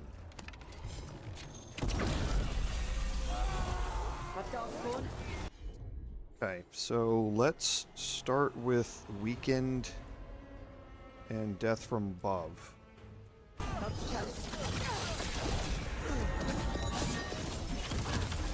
That's going to get me frozen.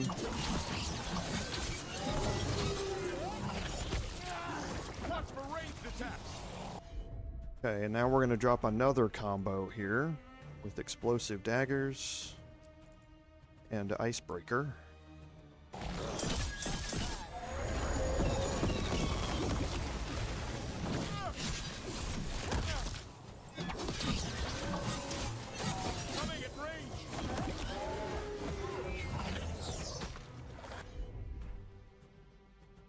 And we're gonna save our last one for 1,000 cuts on him. Got us at range. Watch it.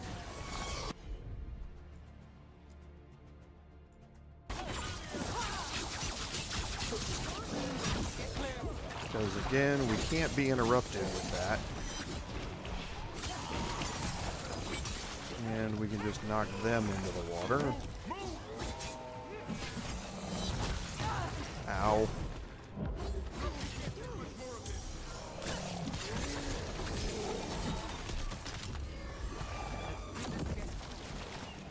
Okay, so he's dead, so now it's just... Oh, thank you.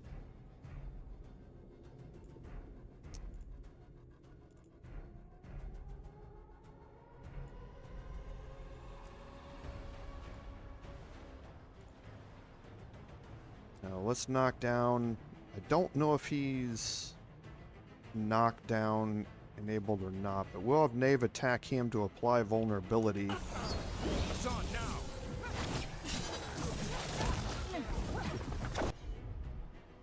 And now we'll drop Icebreaker on him. Got it.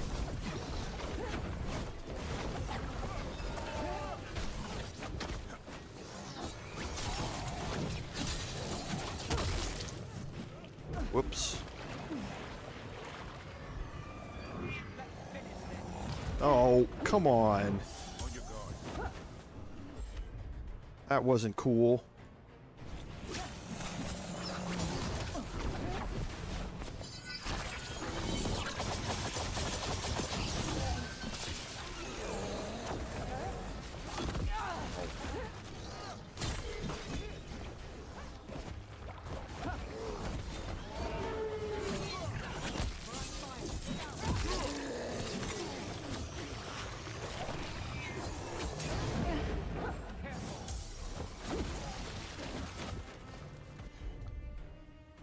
Okay, I need to get... He's almost done here.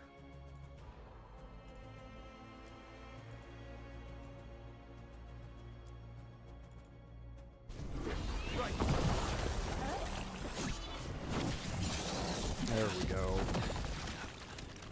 Thank you, friends. Chance saved a lot of people. Against the odds. In death. Sacrifice. Let's let Taya and Viago know what happened here. And let's get some of our ultimate back over here on the other side.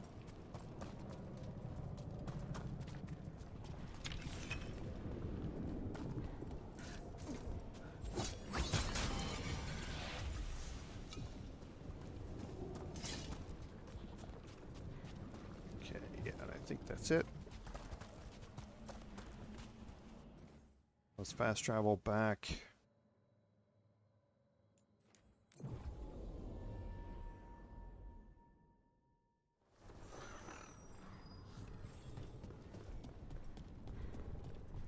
The field hospital.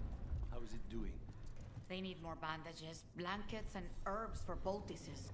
We found Chance. He saved the market from Antam before Blight took him over. Thank you for giving him a kinder end. His name will be on the memorial we are building for all the lost. Please, visit later if you wish to see it.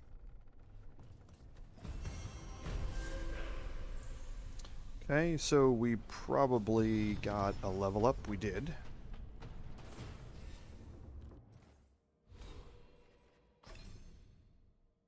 And again, let's move down here. Advantage duration, 20%. Always good. So yeah, the two... Whoops, didn't mean to swap that out.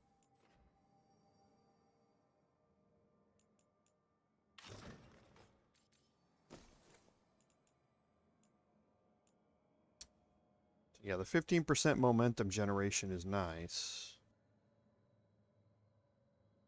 But the 20% defense relative to Antivan Crows' strength is really nice. Our defense is 97 right now. This would be 86. Yeah, see, it drops off significantly when we swap that out because we have maxed out the health or the allied strength for the Antivan Crows. So that gets us a lot more defense. And yeah, the Dragon's Brace that we got.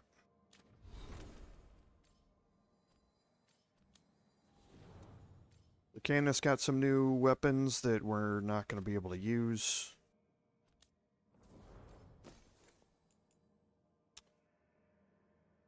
Oh yeah, Nave's got some new armor, but we want the applying frozen on detonations. That's much better.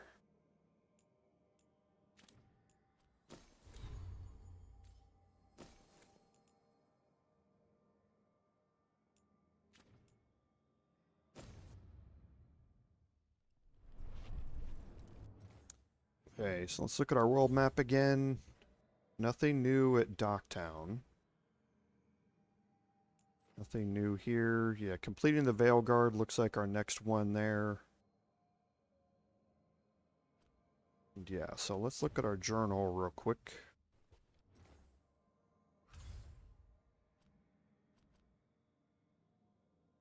Okay, yeah, we have the Hosberg Wetlands, which is not unlocked yet, so none of these... We know what this one is, but we don't want to take that fight yet. Still a little bit beyond us. Let's actually head into the crossroads, I think, before we head to completing the Veilguard.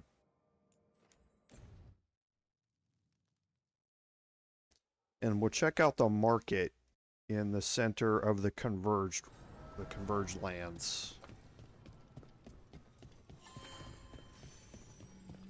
Yes, see, there it is. Wait. The lyrium daggers vibrating like a song in a wine glass. Are those voices? You got the notification down there that the vendor is now open in the converged lands where you can sell items to up the Antivan Crows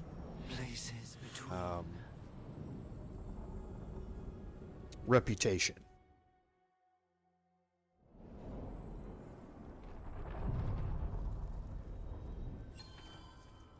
Okay, now we're back in the converged city. We'll take a look down here in the middle.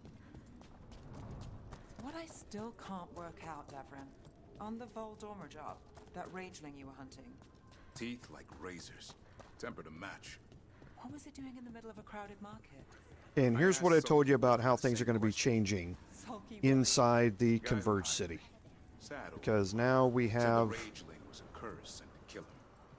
more vendors that are opened up, and they've changed into wisps. That's the question. So here you can see is your Antivan Crow strength vendor here. So if you sell valuables in here, and you can buy items here. So this is going to upgrade the Corvid Calling Mask. And you're buying these with the essence, the etheric essence. You're not buying them with gold. And yeah, there's the Amaranthian Loop, which is going to get us to the legendary version of it.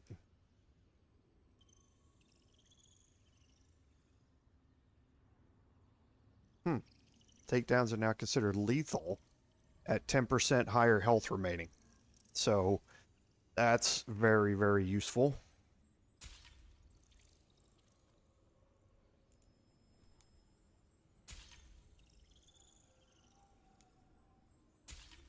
Okay, that'll give us more damage.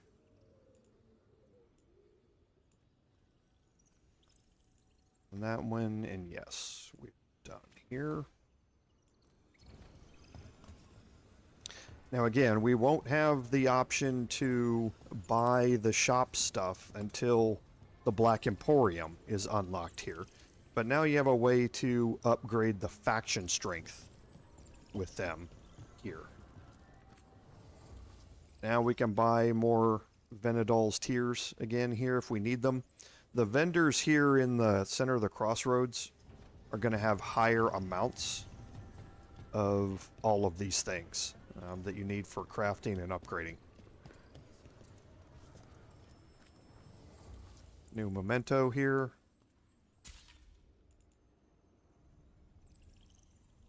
Now we don't do heavy armor very much.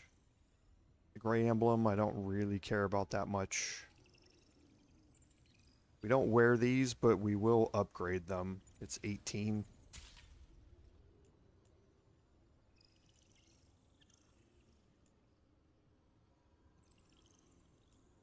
Yeah, I think we'll just take the gray emblem here, and we'll leave the heavy armor here for now.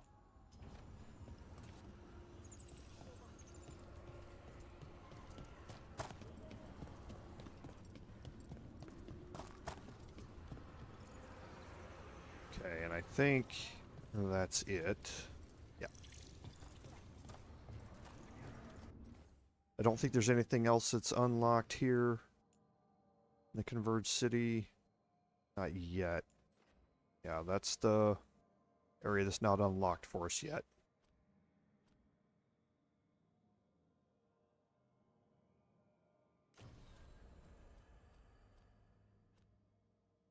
Okay, so I think we are ready to continue on with the main quest, and this is what's going to take us through the end of today's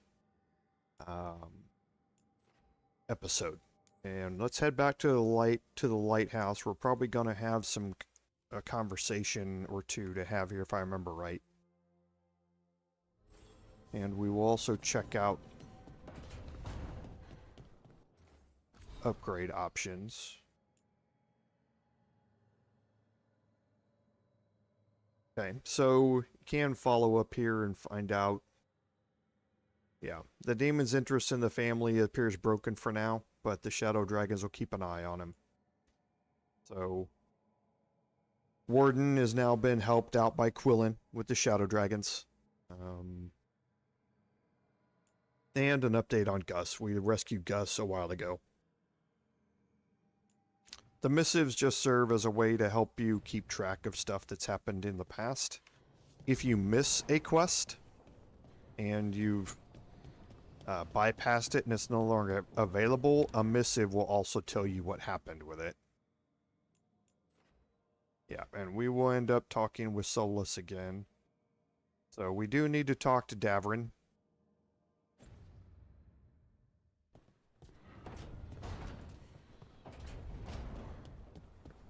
Let's look at the shop here. Still a little bit short. Nothing that I want to upgrade at this point. But, for instance, you can see that this requires Venedal's Tears. Most of your armor requires Venedal's Tears to upgrade.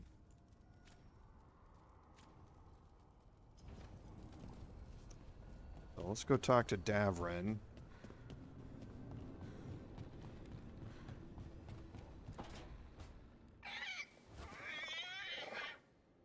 What? You're hungry? I found a yam in the kitchen. Stubborn just means you'll starve.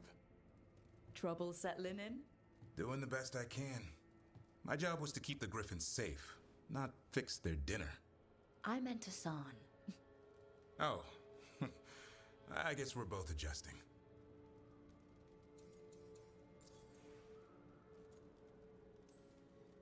Then where did Hassan and the others come from?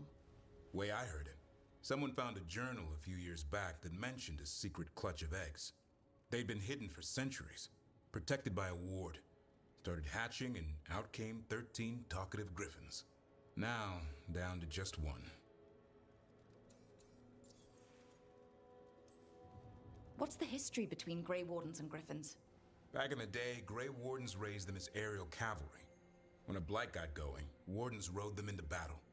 Eventually, war took its toll. They died out. Well, a confused Griffin should fit right in around here. Appreciate it. There's no training manual for them anymore.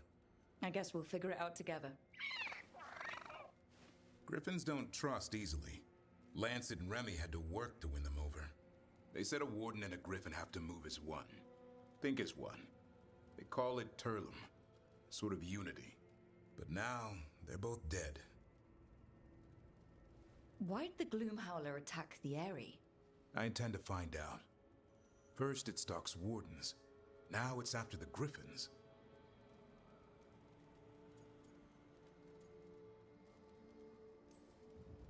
Doesn't seem right that they'd go extinct twice. Not if I have anything to say about it. You sure you'll have time to help? You've got a lot on your plate. Elgernon and Gillenane. Hard to believe. Our very own elven gods are ending the world. That'll endear us to the rest of Thedas. But I have to say, killing a monster is one thing. Taking down the goddess of all monsters and the god of vengeance while you're at it?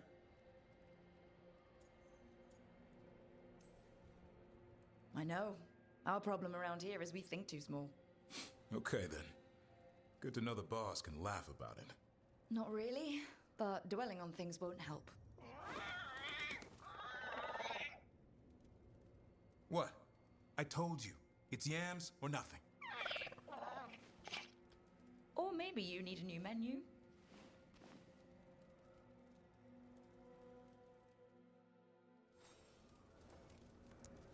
Okay, so let's head back out here. Don't think anybody else needs to talk to us. They don't. So let's go talk to Solus.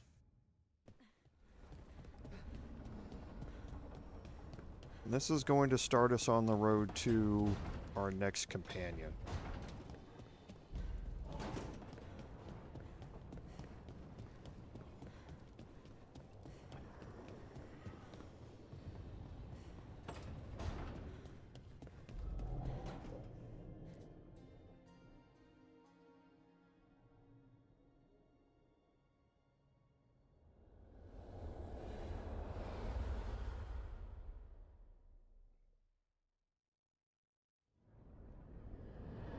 When last we spoke, you were hunting for followers of Elgernon and Gillenane in hopes of finding specifics.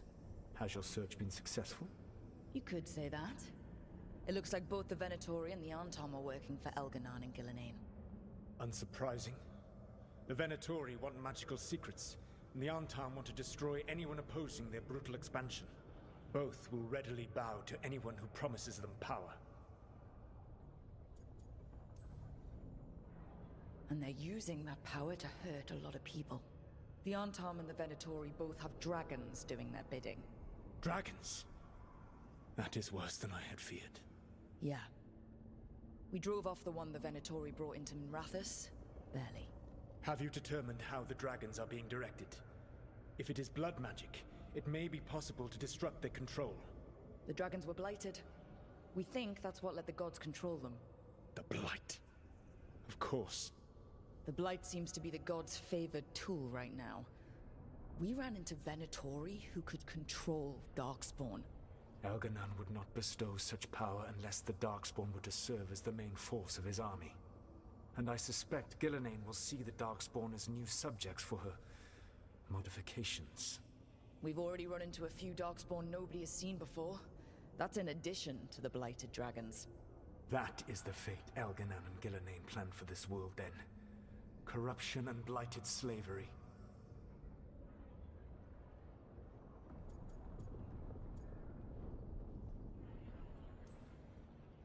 Stop acting like you're so much better than they are.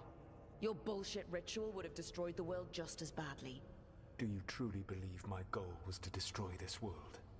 I believe your goal, like you said, was to transfer the gods to a better prison. The one you're stuck in now.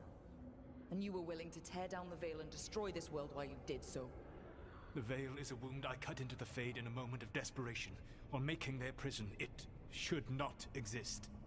I had a host of spirits ready to help when the Veil fell. They would have minimized the loss of life.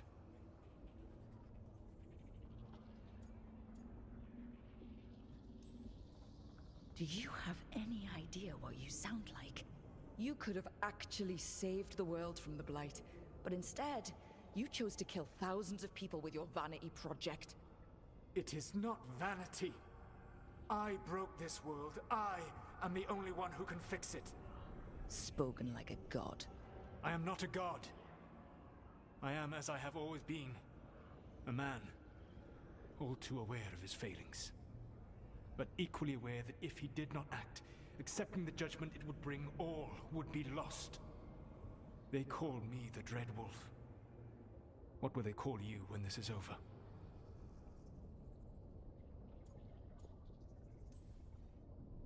I've got enough problems right now as it is. That's one for future Rook to deal with. Pragmatism.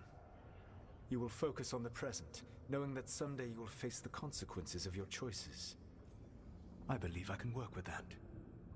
If the gods are using dragons, you will wish to find someone trained to fight them. Have you unlocked the Lighthouse Illuvian? Yes, we found the crossroads. It's still confusing, though. I cannot help you from in here. You may need to find an expert in the magic of the Fade. And if the Darkspawn are to be Elganon's army, you will need Grey Wardens to fight them. I've got a few of them. Their leaders don't trust me right now, though. I have faith in you, Rook. You seem to have a knack for gaining the cooperation of your adversaries. Okay, so a little confrontation with Solus there. He is, at the end of the day, part of why this whole thing started. Solus thinks we need a dragon hunter and a Fade expert. He's right, about the dragon hunter at least. Rook, when I was with the Inquisition, I saw some terrible things. But what happened to Treviso? I mean, so much death. Lucanus stayed behind. He said he'll be back soon, but at least you took care of yours. We hurt it, but didn't kill it. The dragon flew off before we could put it down. A dragon hunter would have helped him in Rathas, that's for sure.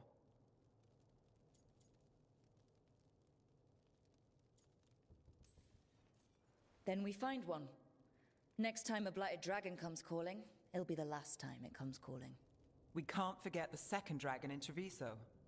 We should see how we can help, but we're without Lucanus until he's done helping the Crows. Who knows how long? Hey, let's not get stuck in our regrets, all right? Just so we're clear, you're taking advice from this elven god, Solus. The Solus who tried to tear down the Veil? You really trust him?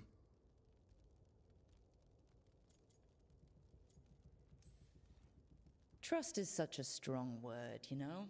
So you don't trust him? All right then. So a Fade expert and a dragon hunter. I'll ask around about dragon hunters and see what turns up. Come talk to me in a bit.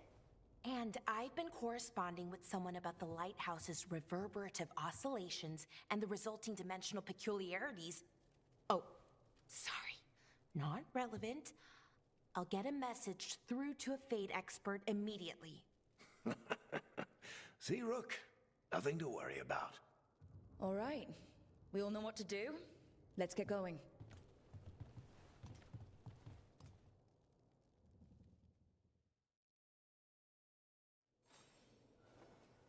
Okay, so completing the Veilguard now is about getting our last two companions.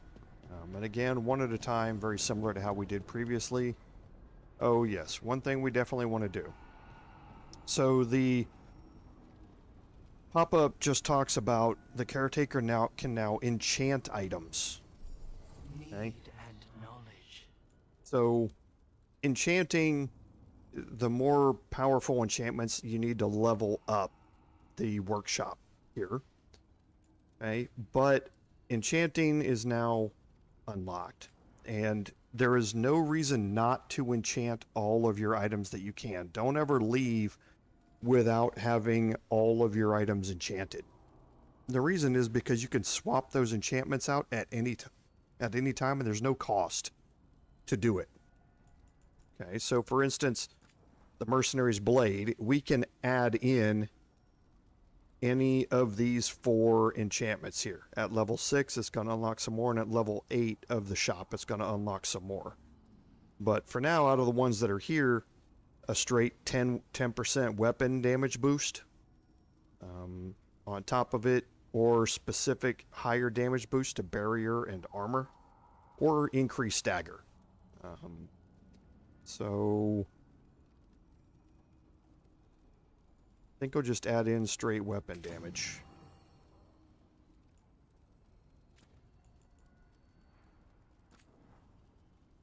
Okay, and then here.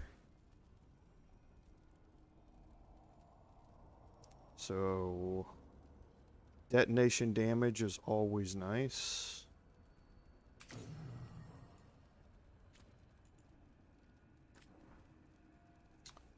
Okay, if you've already got weapon damage applied to something, it will let you know, which is nice. I think I want stagger here.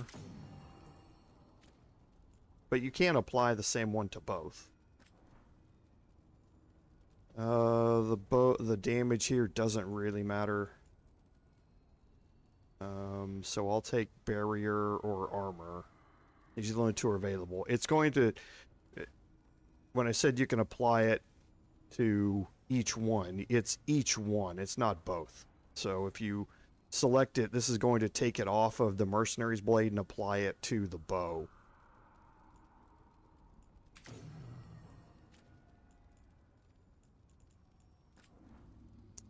So the bleeding ring, remember, max arrows is nice because our overall damage increases with the number of arrows that we have.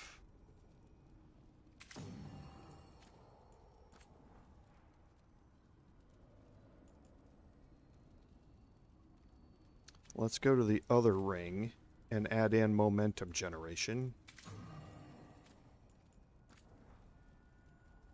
The helmet and the armor are resistances to get. So probably fire and necrotic.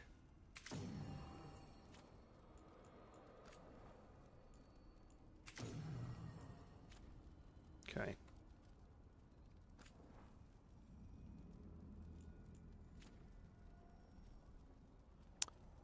Okay, so yeah, I think that's going to be it. So then for Davrin, who we've been taking along, so their enchantments are going to be different. Okay, I'll take the 15% ability damage. And here we go with the stacking. The armor on your companion is going to allow you to add additional stacks of various things. 20% affliction damage. It applies to all of these afflictions. But I also like the detonation damage.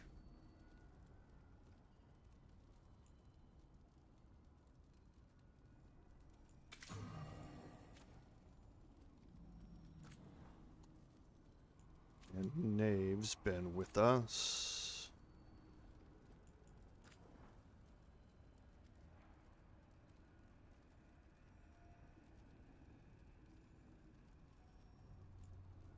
Just add in more cold damage for her since she can make enemies vulnerable to it. And I'll take the 10% cooldown reduction. Okay, everybody else will kind of upgrade them as we bring them in and out of the party.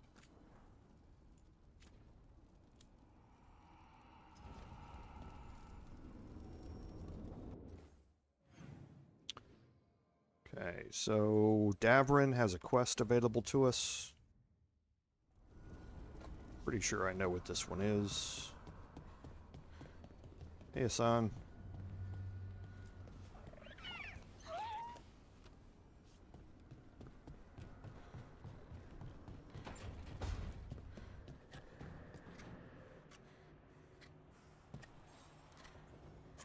Rook, I was thinking of taking Hassan for a walk. He could use the exercise. Chance to stretch his wings. Thought you'd like to come along. And this might actually be a good thing also for us to do today, and that way we can have some conversations here, we can unlock these other 2 quests for our companions, and then next week we can really focus on those 2 companions. So that might be the better way to go about things. So let's go talk to Nev and Harding.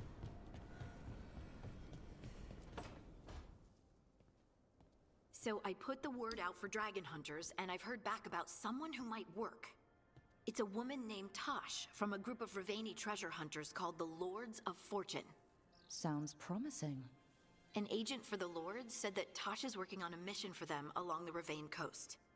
If we help her, she'll be free to join us and fight any blighted dragons the gods throw our way. What do you know about what's going on in Ravane right now? Not much more than you do. Varric and I never went there while hunting Solus. The Kunari were on pretty good terms with Ravane, but that was before the Antam military broke away from the rest of the Kun. I wouldn't be surprised if the Antam invaded Ravane like they did Treviso and Eastern Tevinter. All right. Guess we'll be ready. Thanks for finding a contact. There can't be that many professional dragon hunters around. Time to find out if the crossroads can get us to an alluvion in that area. We'll head out whenever you're ready.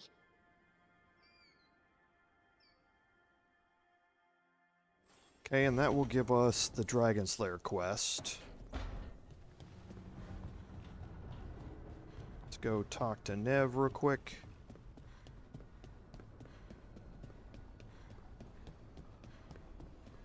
Or, sorry, Balara. Okay, Balara. What's your lead on getting us a Fate expert for the team? Good evening. Greetings. Rook! So, we need a Fate expert. I've been writing to a senior mage who fits the part. But right now, he's on an expedition, so I reached out to his colleagues to find him. This is Lady Myrna and Vorgoth. They're necromancers. Mournwatch ones, I mean. Your friend's request for a Fade expert was urgent. How darksome are things outside Navarra?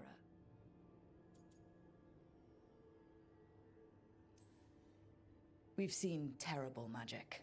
Old magic. It'll get worse unless we step up. I see. Balara's correspondent is Professor Emmerich Volkarin, a Fade expert and powerful psychagog. You will need him. Where can I find him? The Professor is currently delving the shrouded halls in the Grand Necropolis. We will grant you passage to look for him. Where the dead. Lately they grow restless.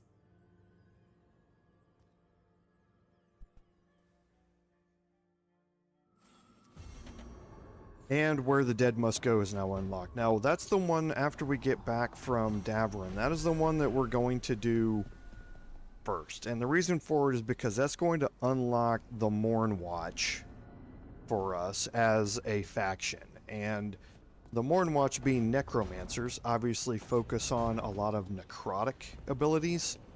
And that's where a lot of our stuff is going to be focused as well during our build. So being able to unlock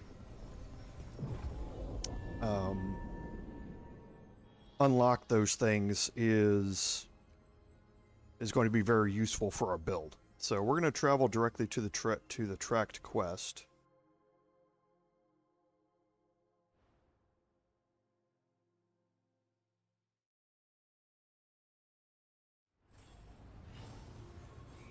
Okay, and this is inside the Veil Jumper camp.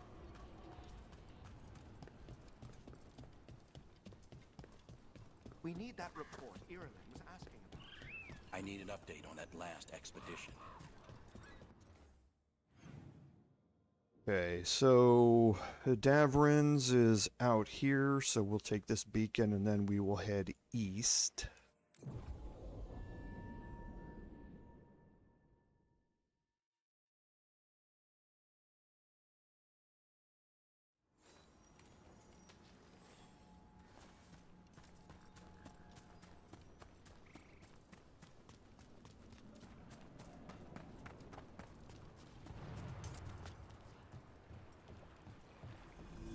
And I also want to go looking at something real quick while I'm here.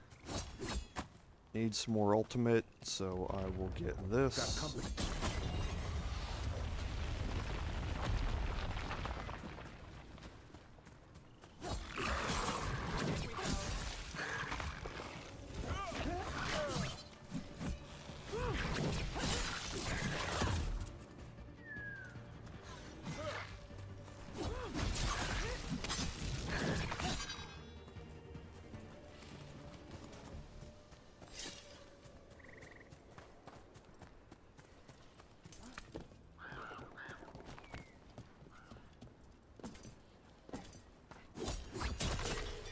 Okay, so we are full.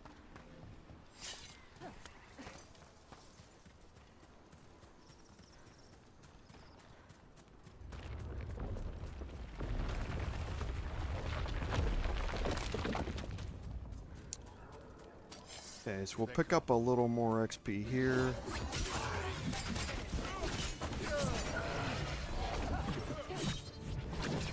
Oh, come on.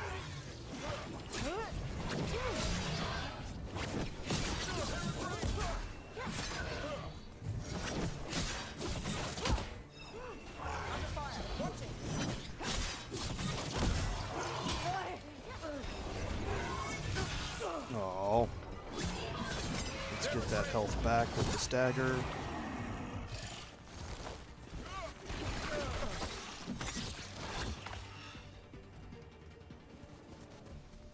Made it through that one.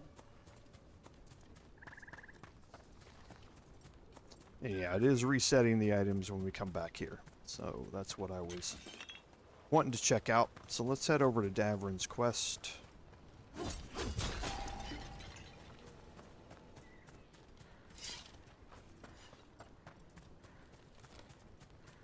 Should get into another fight out here, I think. Oh, no. Oh, yeah, there it is. Let's go deal with this fight real quick, too. Get ready.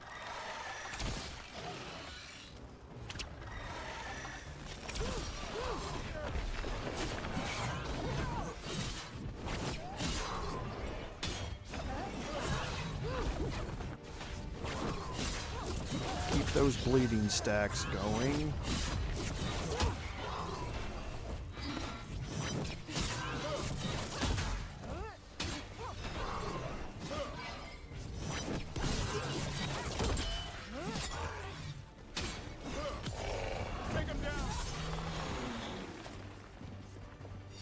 Got through that. Let's go get some more ultimate up there. Nope, we don't need it. That charged our ultimate really fast, by the way.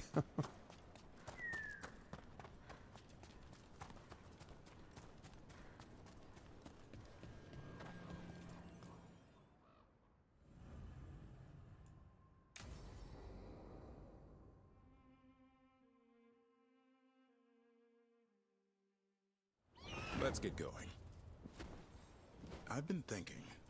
Lancet and Remy used special food to train the Griffons.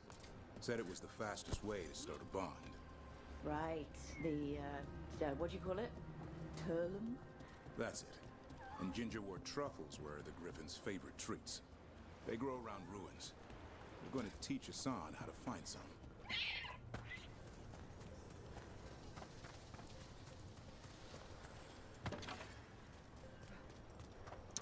Okay, and this is going to unlock a new area of Arlathan Forest. This door up here is now going to be unlocked finally. So this is the other reason I wanted to do this, was to unlock a new portion How did you of end up with the Grey Wardens? Grew up in Arlathan. a Dalish clan. I'd hear all these stories about things that happened thousands of years ago. The Dalish do love their history. Except I wanted to make history. Didn't fit in. Got bored, so I went looking for adventure. How'd that go over with your clan? Poorly. They felt like I rejected them. Did you? Yeah, I suppose. Land life wasn't for me. I had to get away. So Okay, then and the what happened? last one You're out in the is... world looking for adventure? Got my ass kicked. Out here Went broke. somewhere. I Yep. couldn't go crawling back to my clan of failure. Doubt they'd take me back. It forced me to figure out what I was good at. Always had a knack for hunting.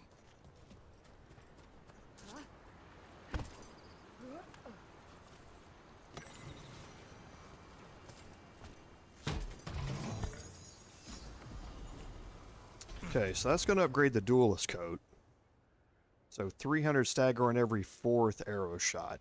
So the other thing about this is that it's going to give me +4 maximum arrows,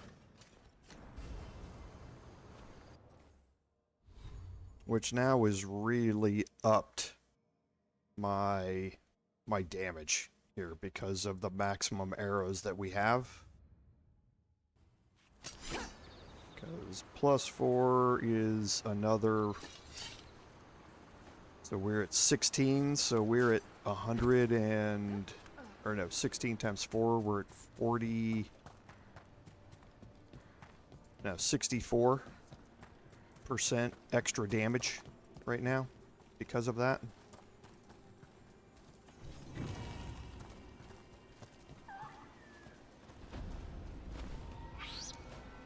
And we are going to be able to get that unique as well. We'll see if we get it today or not.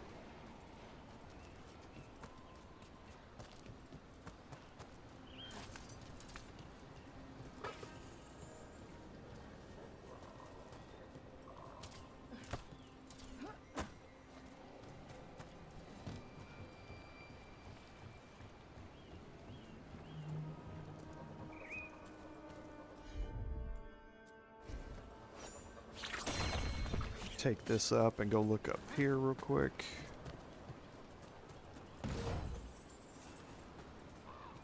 And most of these items we're picking up, we're going to save until we recruit Emmerich and get access to the Morn Watch. Yeah, it's around the other side.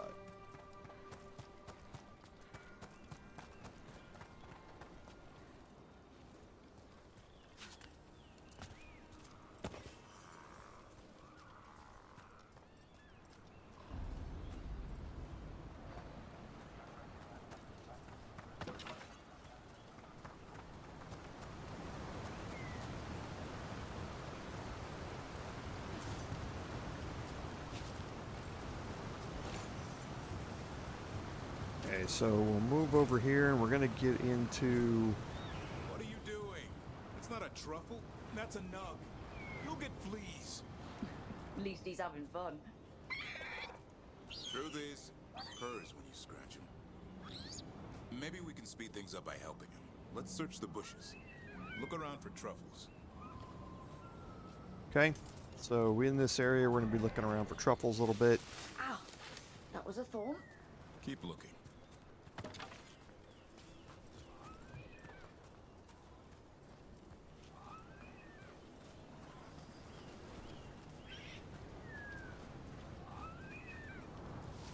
Nug droppings. Ugh. The nugs pretty much own Arlathan Forest.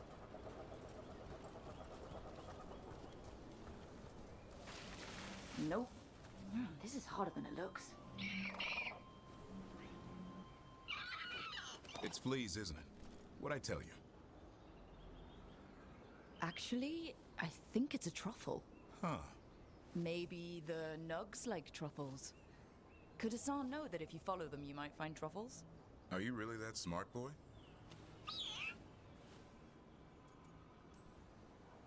Seems pretty clever to me. If only you'd be clever enough to listen. Well, you're still getting to know each other. Remember, Turlum.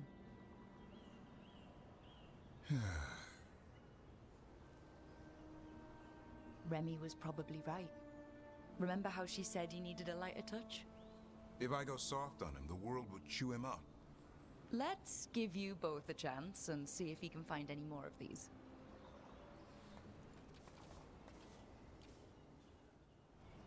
How? Find some nugs, see what happens. Okay, so now we're going to keep on the lookout for nugs. They are a sign that truffles are nearby. Uncle Eldrin, an old elf I knew growing up. When I was a kid, I'd hunt just about anything. Rabbits, deer, fox. Eldrin gave that purpose. Taught me the way of 3 trees. The way of the arrow, way of the bow, way of the wood. That sounds noble. Eldrin taught me to hunt the unnatural so the natural can thrive. Be a force for good. Besides, it was either that or starve. Monsters paid good coin. But why become a Grey Warden? You were making money on your own. I didn't leave my clan to get rich. Had to prove it was all worth something. I needed a cause. There must be easier causes than fighting Darkspawn all your life. Darkness is a sparring partner. The greater the shadow you confront, the stronger you are for winning. Till you meet one you can't beat. Haven't yet. Alright, so Davrin's a little confident in himself. Not necessarily a bad thing. Let's head around here and head up the stairs.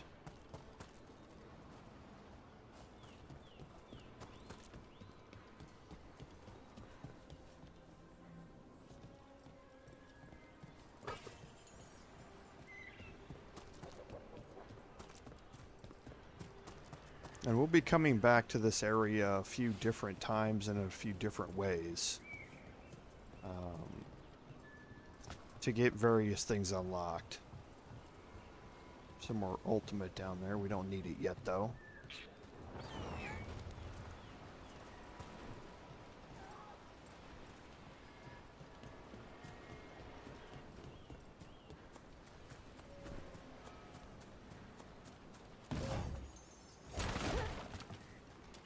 You can see some of these other ways that we're going to have to end up going.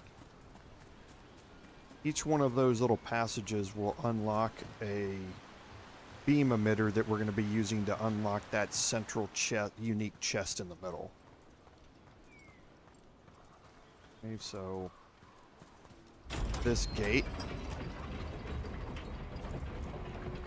don't have access to yet, but we can climb up here.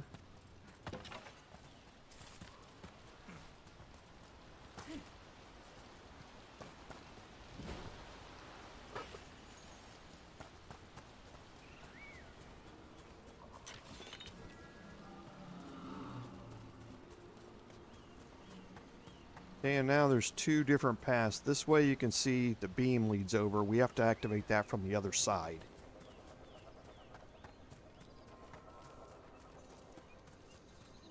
There, all the nugs. Son's got something. Why don't you take a look?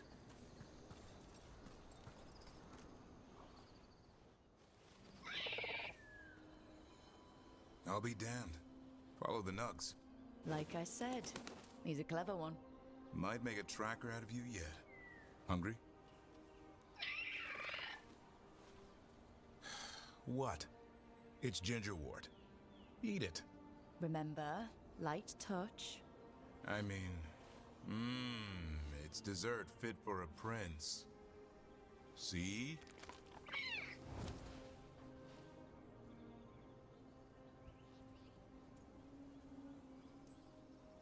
He'll be fine. He just has a strong spirit. Let him grow into it.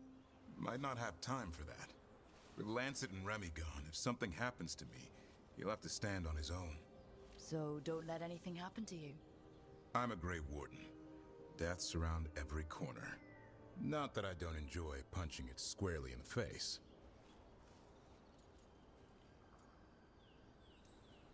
Words to live by. I think death has met its match. May we never find out.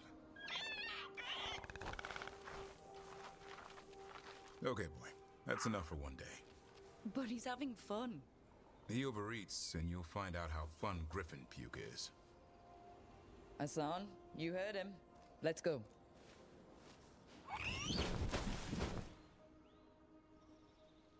Okay, so now we have this whole new area of Arlathan Forest open.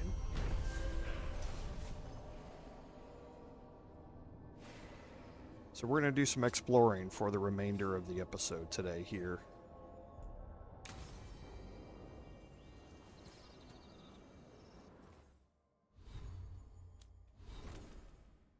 Davrin has some points available on his skills. So we definitely like the detonating weakened here. So the cooldown duration we will definitely take.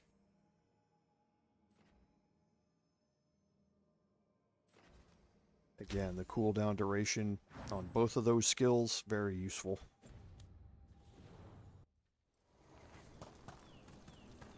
Memento.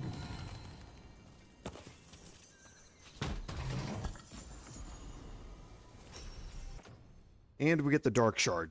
Now, the Dark Shard is a really, really nice heavy attack type of weapon. I tend not to focus very much on heavy attacks. However, when I do a detonation and I freeze an enemy, then it's almost exclusively heavy attacks. This is going to give you 15% heavy attack damage. It's really much better once you upgrade it, once you get it upgrade. Because then the enhanced damage portion of this is really nice. The final build is going to be focused on having Harding and Lucanus in the party all the time, both of which can give you Adrenaline Rush, which is enhanced damage. And you're able to just keep that constantly active. And this is another way to get it. And while you have it active, it's going to grant you 50% damage versus armor and barrier. So this later on in the game, this is going to be a lot nicer. I'm going to take it right now for the simple increase in stagger. The physical damage is nice and all, but the additional stagger per hit is really, really nice. Gets me to that takedown point a lot quicker.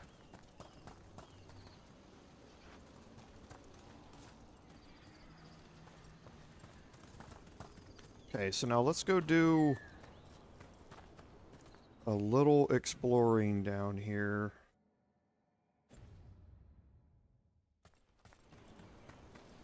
And we'll see what we can get opened up.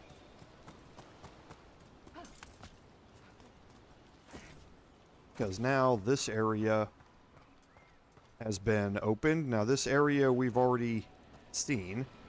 This is where the gate originally, or the stairs originally led us up to. Where's all that water coming from? Got me. The Fade? Or, I don't know. But it sure looks cool.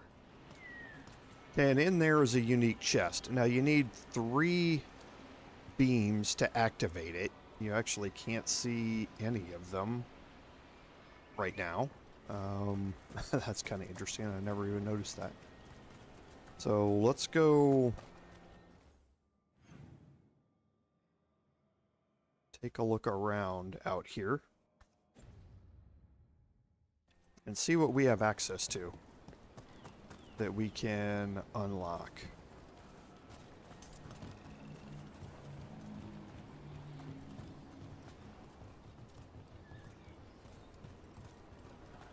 Okay, so we've already looked up here, right? Yeah, but now we have access to this.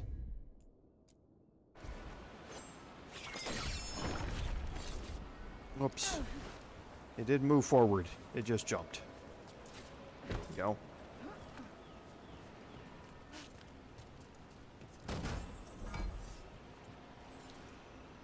Okay, so this is not activated yet.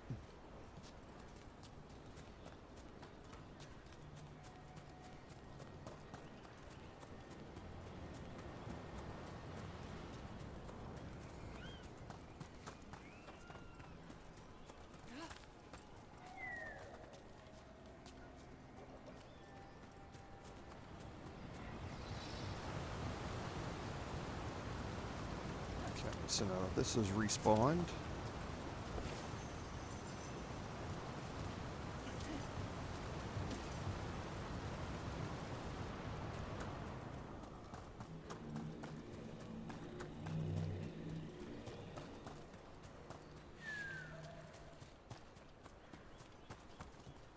Okay, and there's one of our beams right there.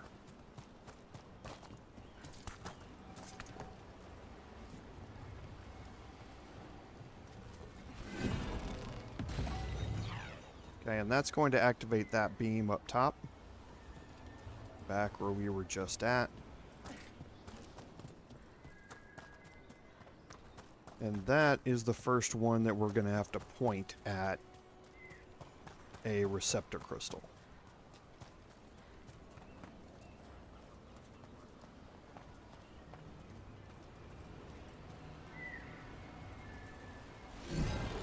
Okay.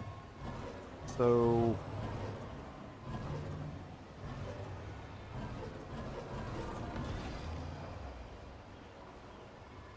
I think that's the only one that's... Oh no, it's right there. There's one there, there's one there, and there's one at the back. However, I don't know... Yeah, I think this one goes into this one. I think there's another way to activate that one down there, because I think that beam, when you point it at that, you can see another beam activates down there, and I think that one is what you point at the middle one. Well, let's go take a look.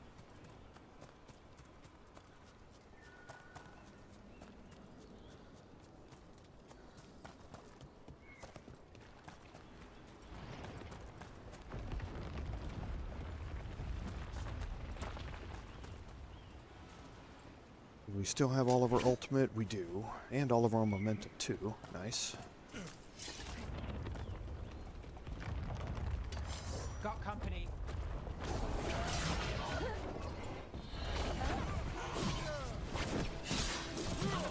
Get that bleed going.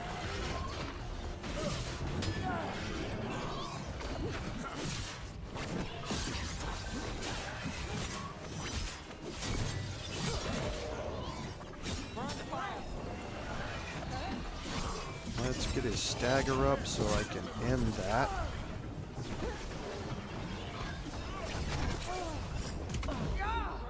Ow.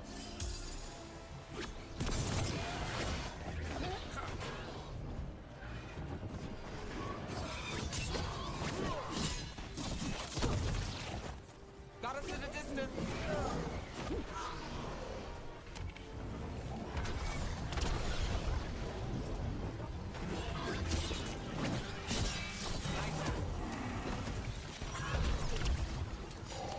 Got us at range.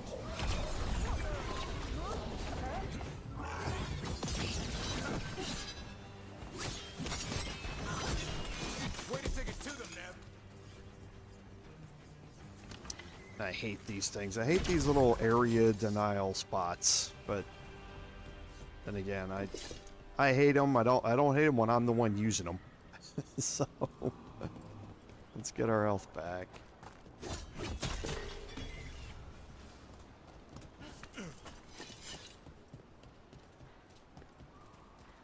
Okay, and we do have a way to go through here that we'll come back to.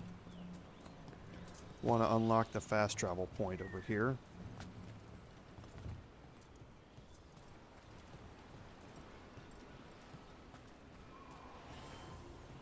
Okay, and there's the fast travel point back here around the corner to the right.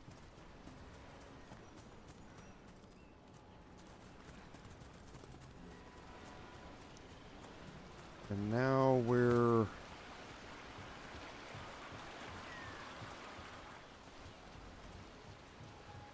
There's the second beam right there.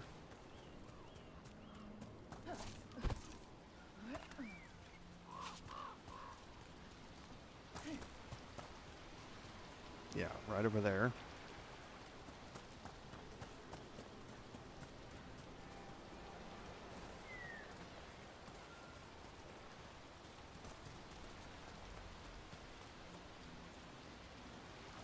Yeah, it's right here.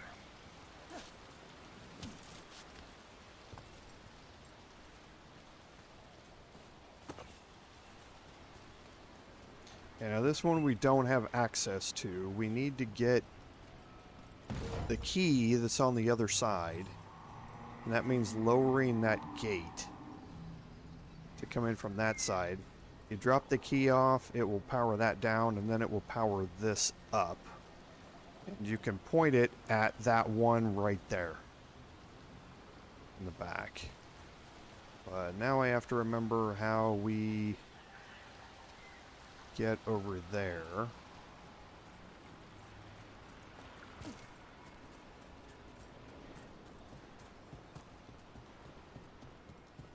Need to remember how we drop...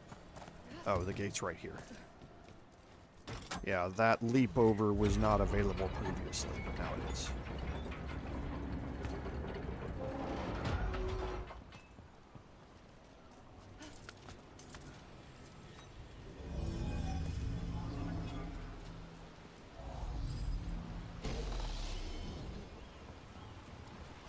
Okay, now this one can point right here. And now that's 2 out of the 3. I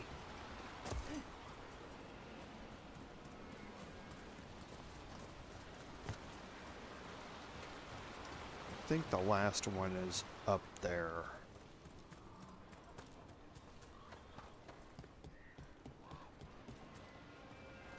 Yeah, because see, there's the one in the middle at the back over there. So this is the one that's down low, I think. Oh, yes. We do have that one other spot that we can go through. I always forget.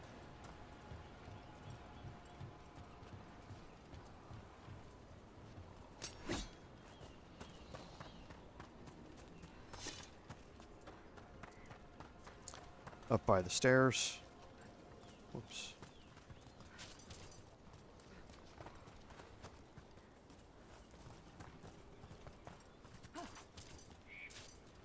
There's nothing. There it is. I don't think it's in here.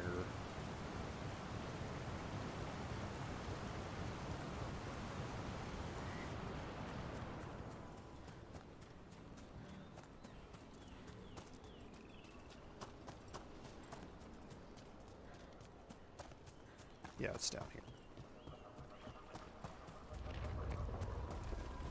Because up here at the top of the stairs, that archway right there, we can go through. I can't remember. I know there's a locked door in here. That door back there we can't get through yet.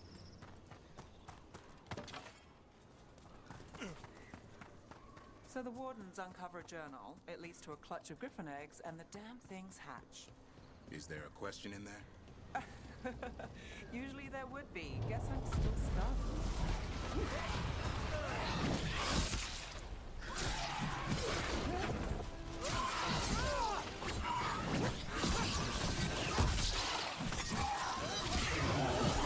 Keep that up, bro. Well, back to our point. Is there a question in there? Usually there would be. Guess I'm still stunned. Come on. You must have seen Stranger. Sure.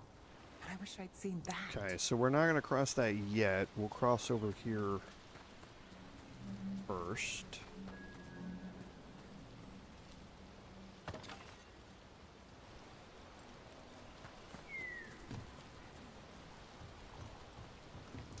We're going to run a little long today because I do want to unlock this.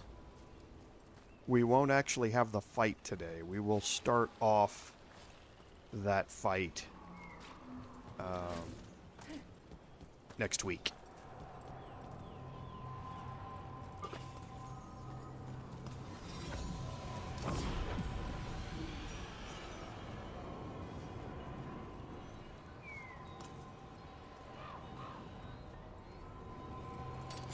There's a problem.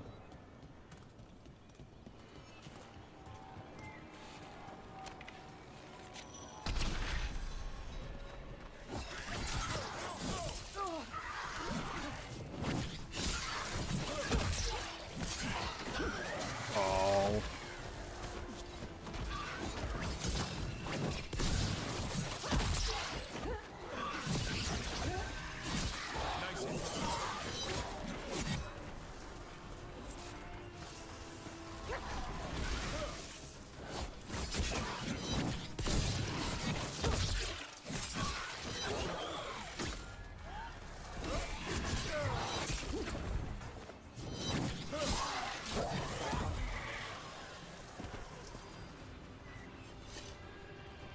Okay, there should be a chest up here.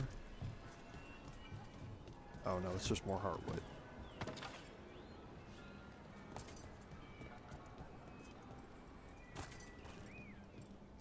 The Fenarol statue is going to be up here, and I believe there's a way to unlock it here. Yeah. Aim assist.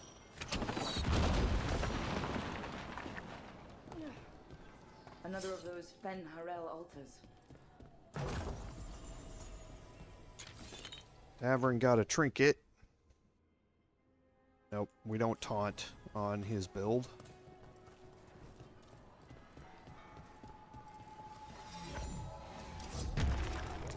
Yep, and this turns over here to the left. It's right down there at the end.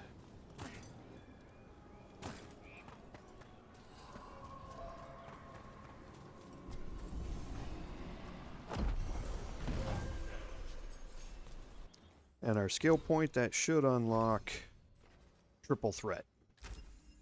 So now, because the abilities we've chosen, we should see it always active. Yep, there it is down at the bottom left.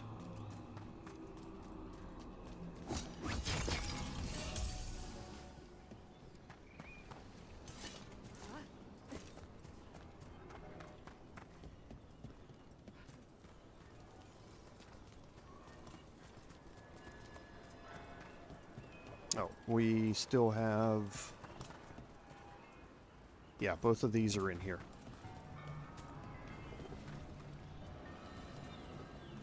There's the first one. And the second one's over there.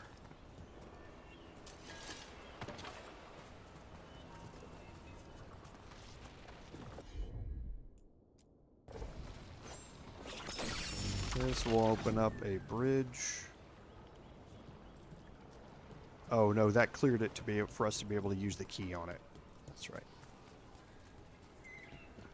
This area is not unlocked. It's really hard to remember it's here. So make a note of it so you don't forget it. Here's the key. And this will open up the bridge to that upper level up there.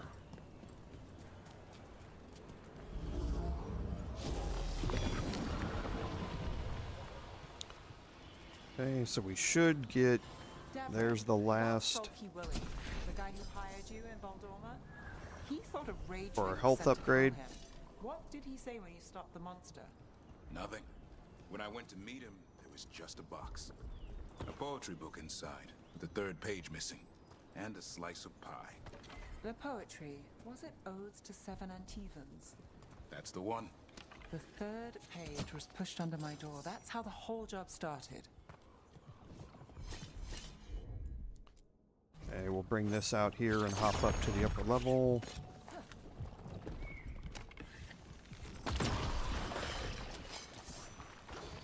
A pit of darkspawn. It is, and this is not a cool fight.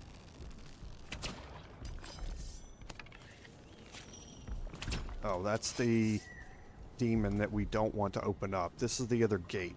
We want them to come up to us. We need to unlock that.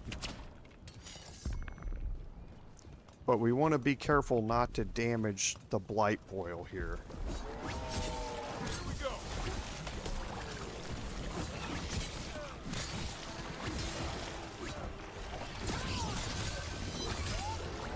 Watch behind you.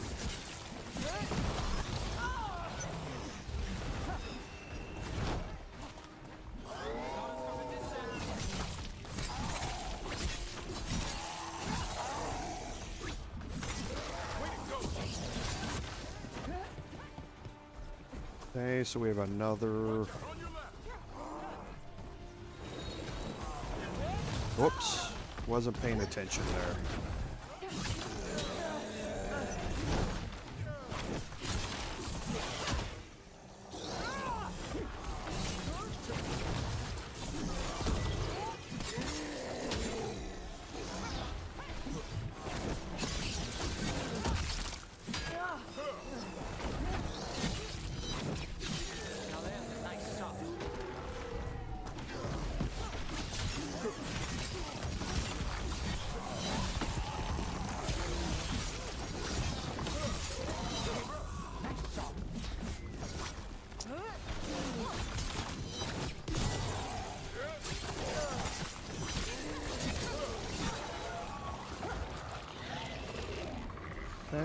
here is we're going to drop combo here.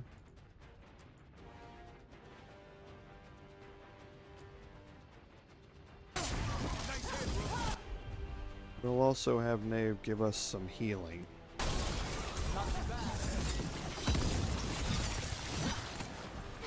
So let's get the heavy attacks going.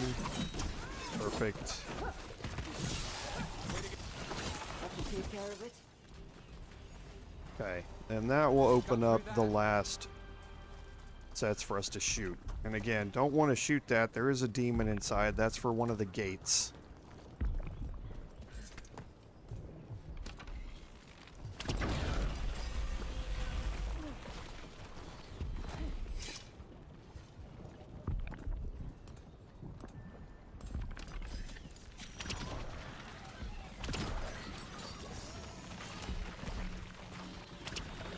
Oh, can't hit that one from here.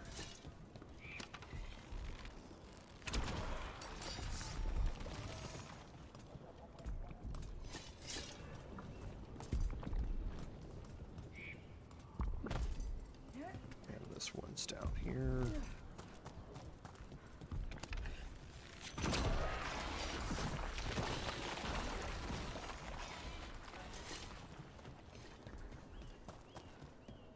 Don't think we can get... Oh yeah, here it is.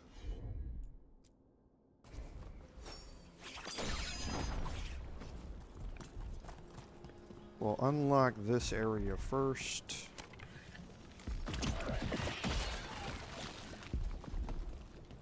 We will be heading through that, but just not this second. This will take us up.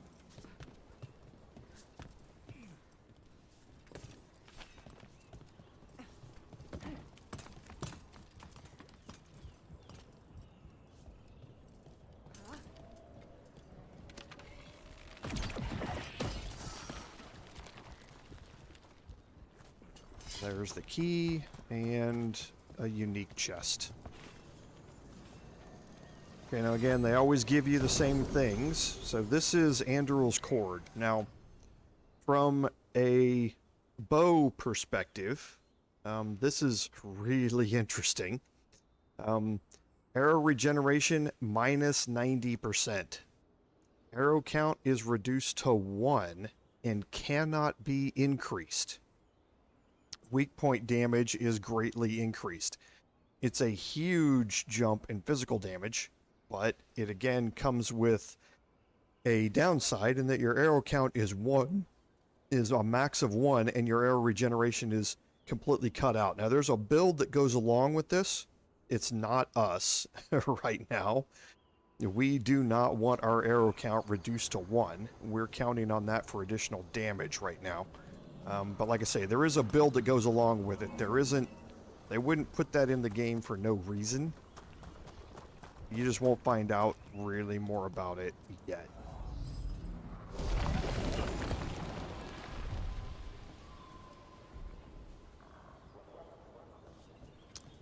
Okay, I think I need that key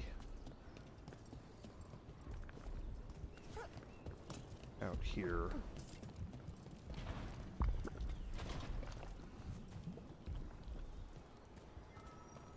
Right.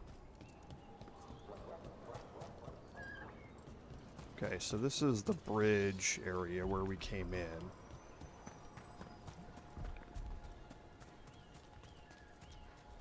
Trying to remember where we needed that key.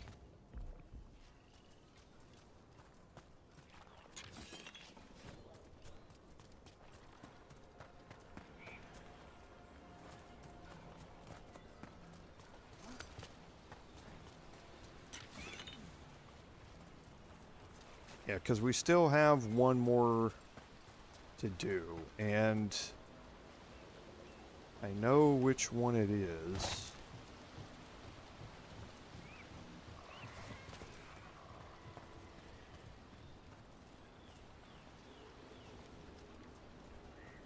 Because that's the way over there.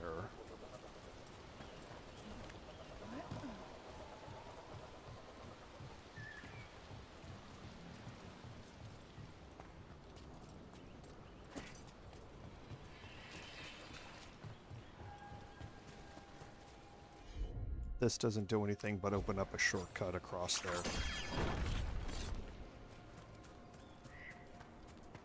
Okay, in the next 3 minutes, if I don't unlock where it's at, then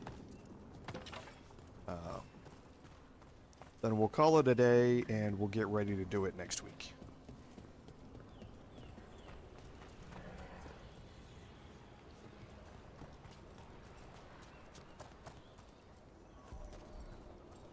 Okay, no, that was the key that we got from there. Okay.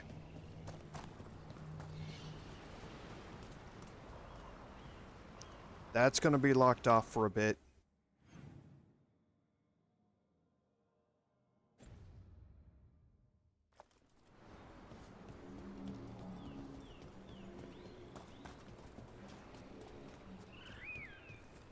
That one in that area is locked off as well. Let's go up here and then go to the left.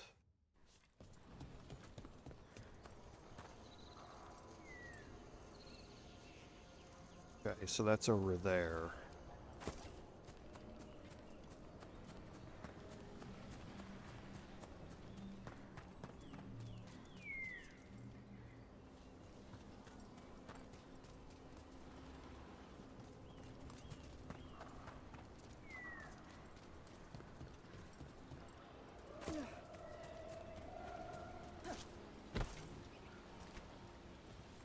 Okay, so let's head over here.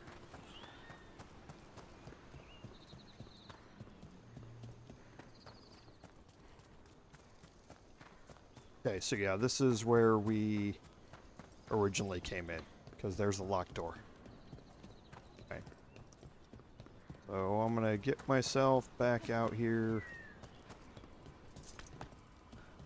Oops. Where this thing is.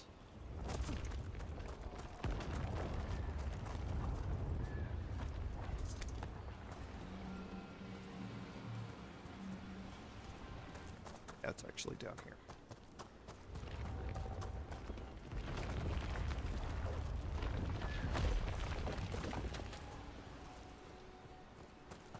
And do we still have our ultimate up? We do.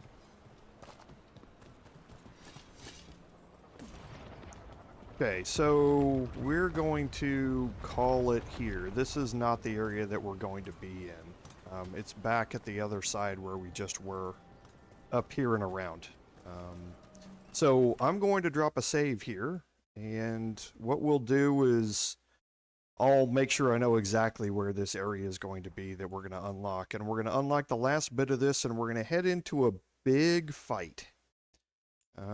Well, it's not a big fight. It's against one enemy, but it's a pretty hectic boss fight that's in front of that unique chest down there, and you're going to be really interested in what we pull out of that thing. So that's a good place for us to give a cut. So as always, thank you all for being here this afternoon. I certainly appreciate it. As always, without your support, none of this would be possible. This is Commander Jarval saying, until next time, fare thee well.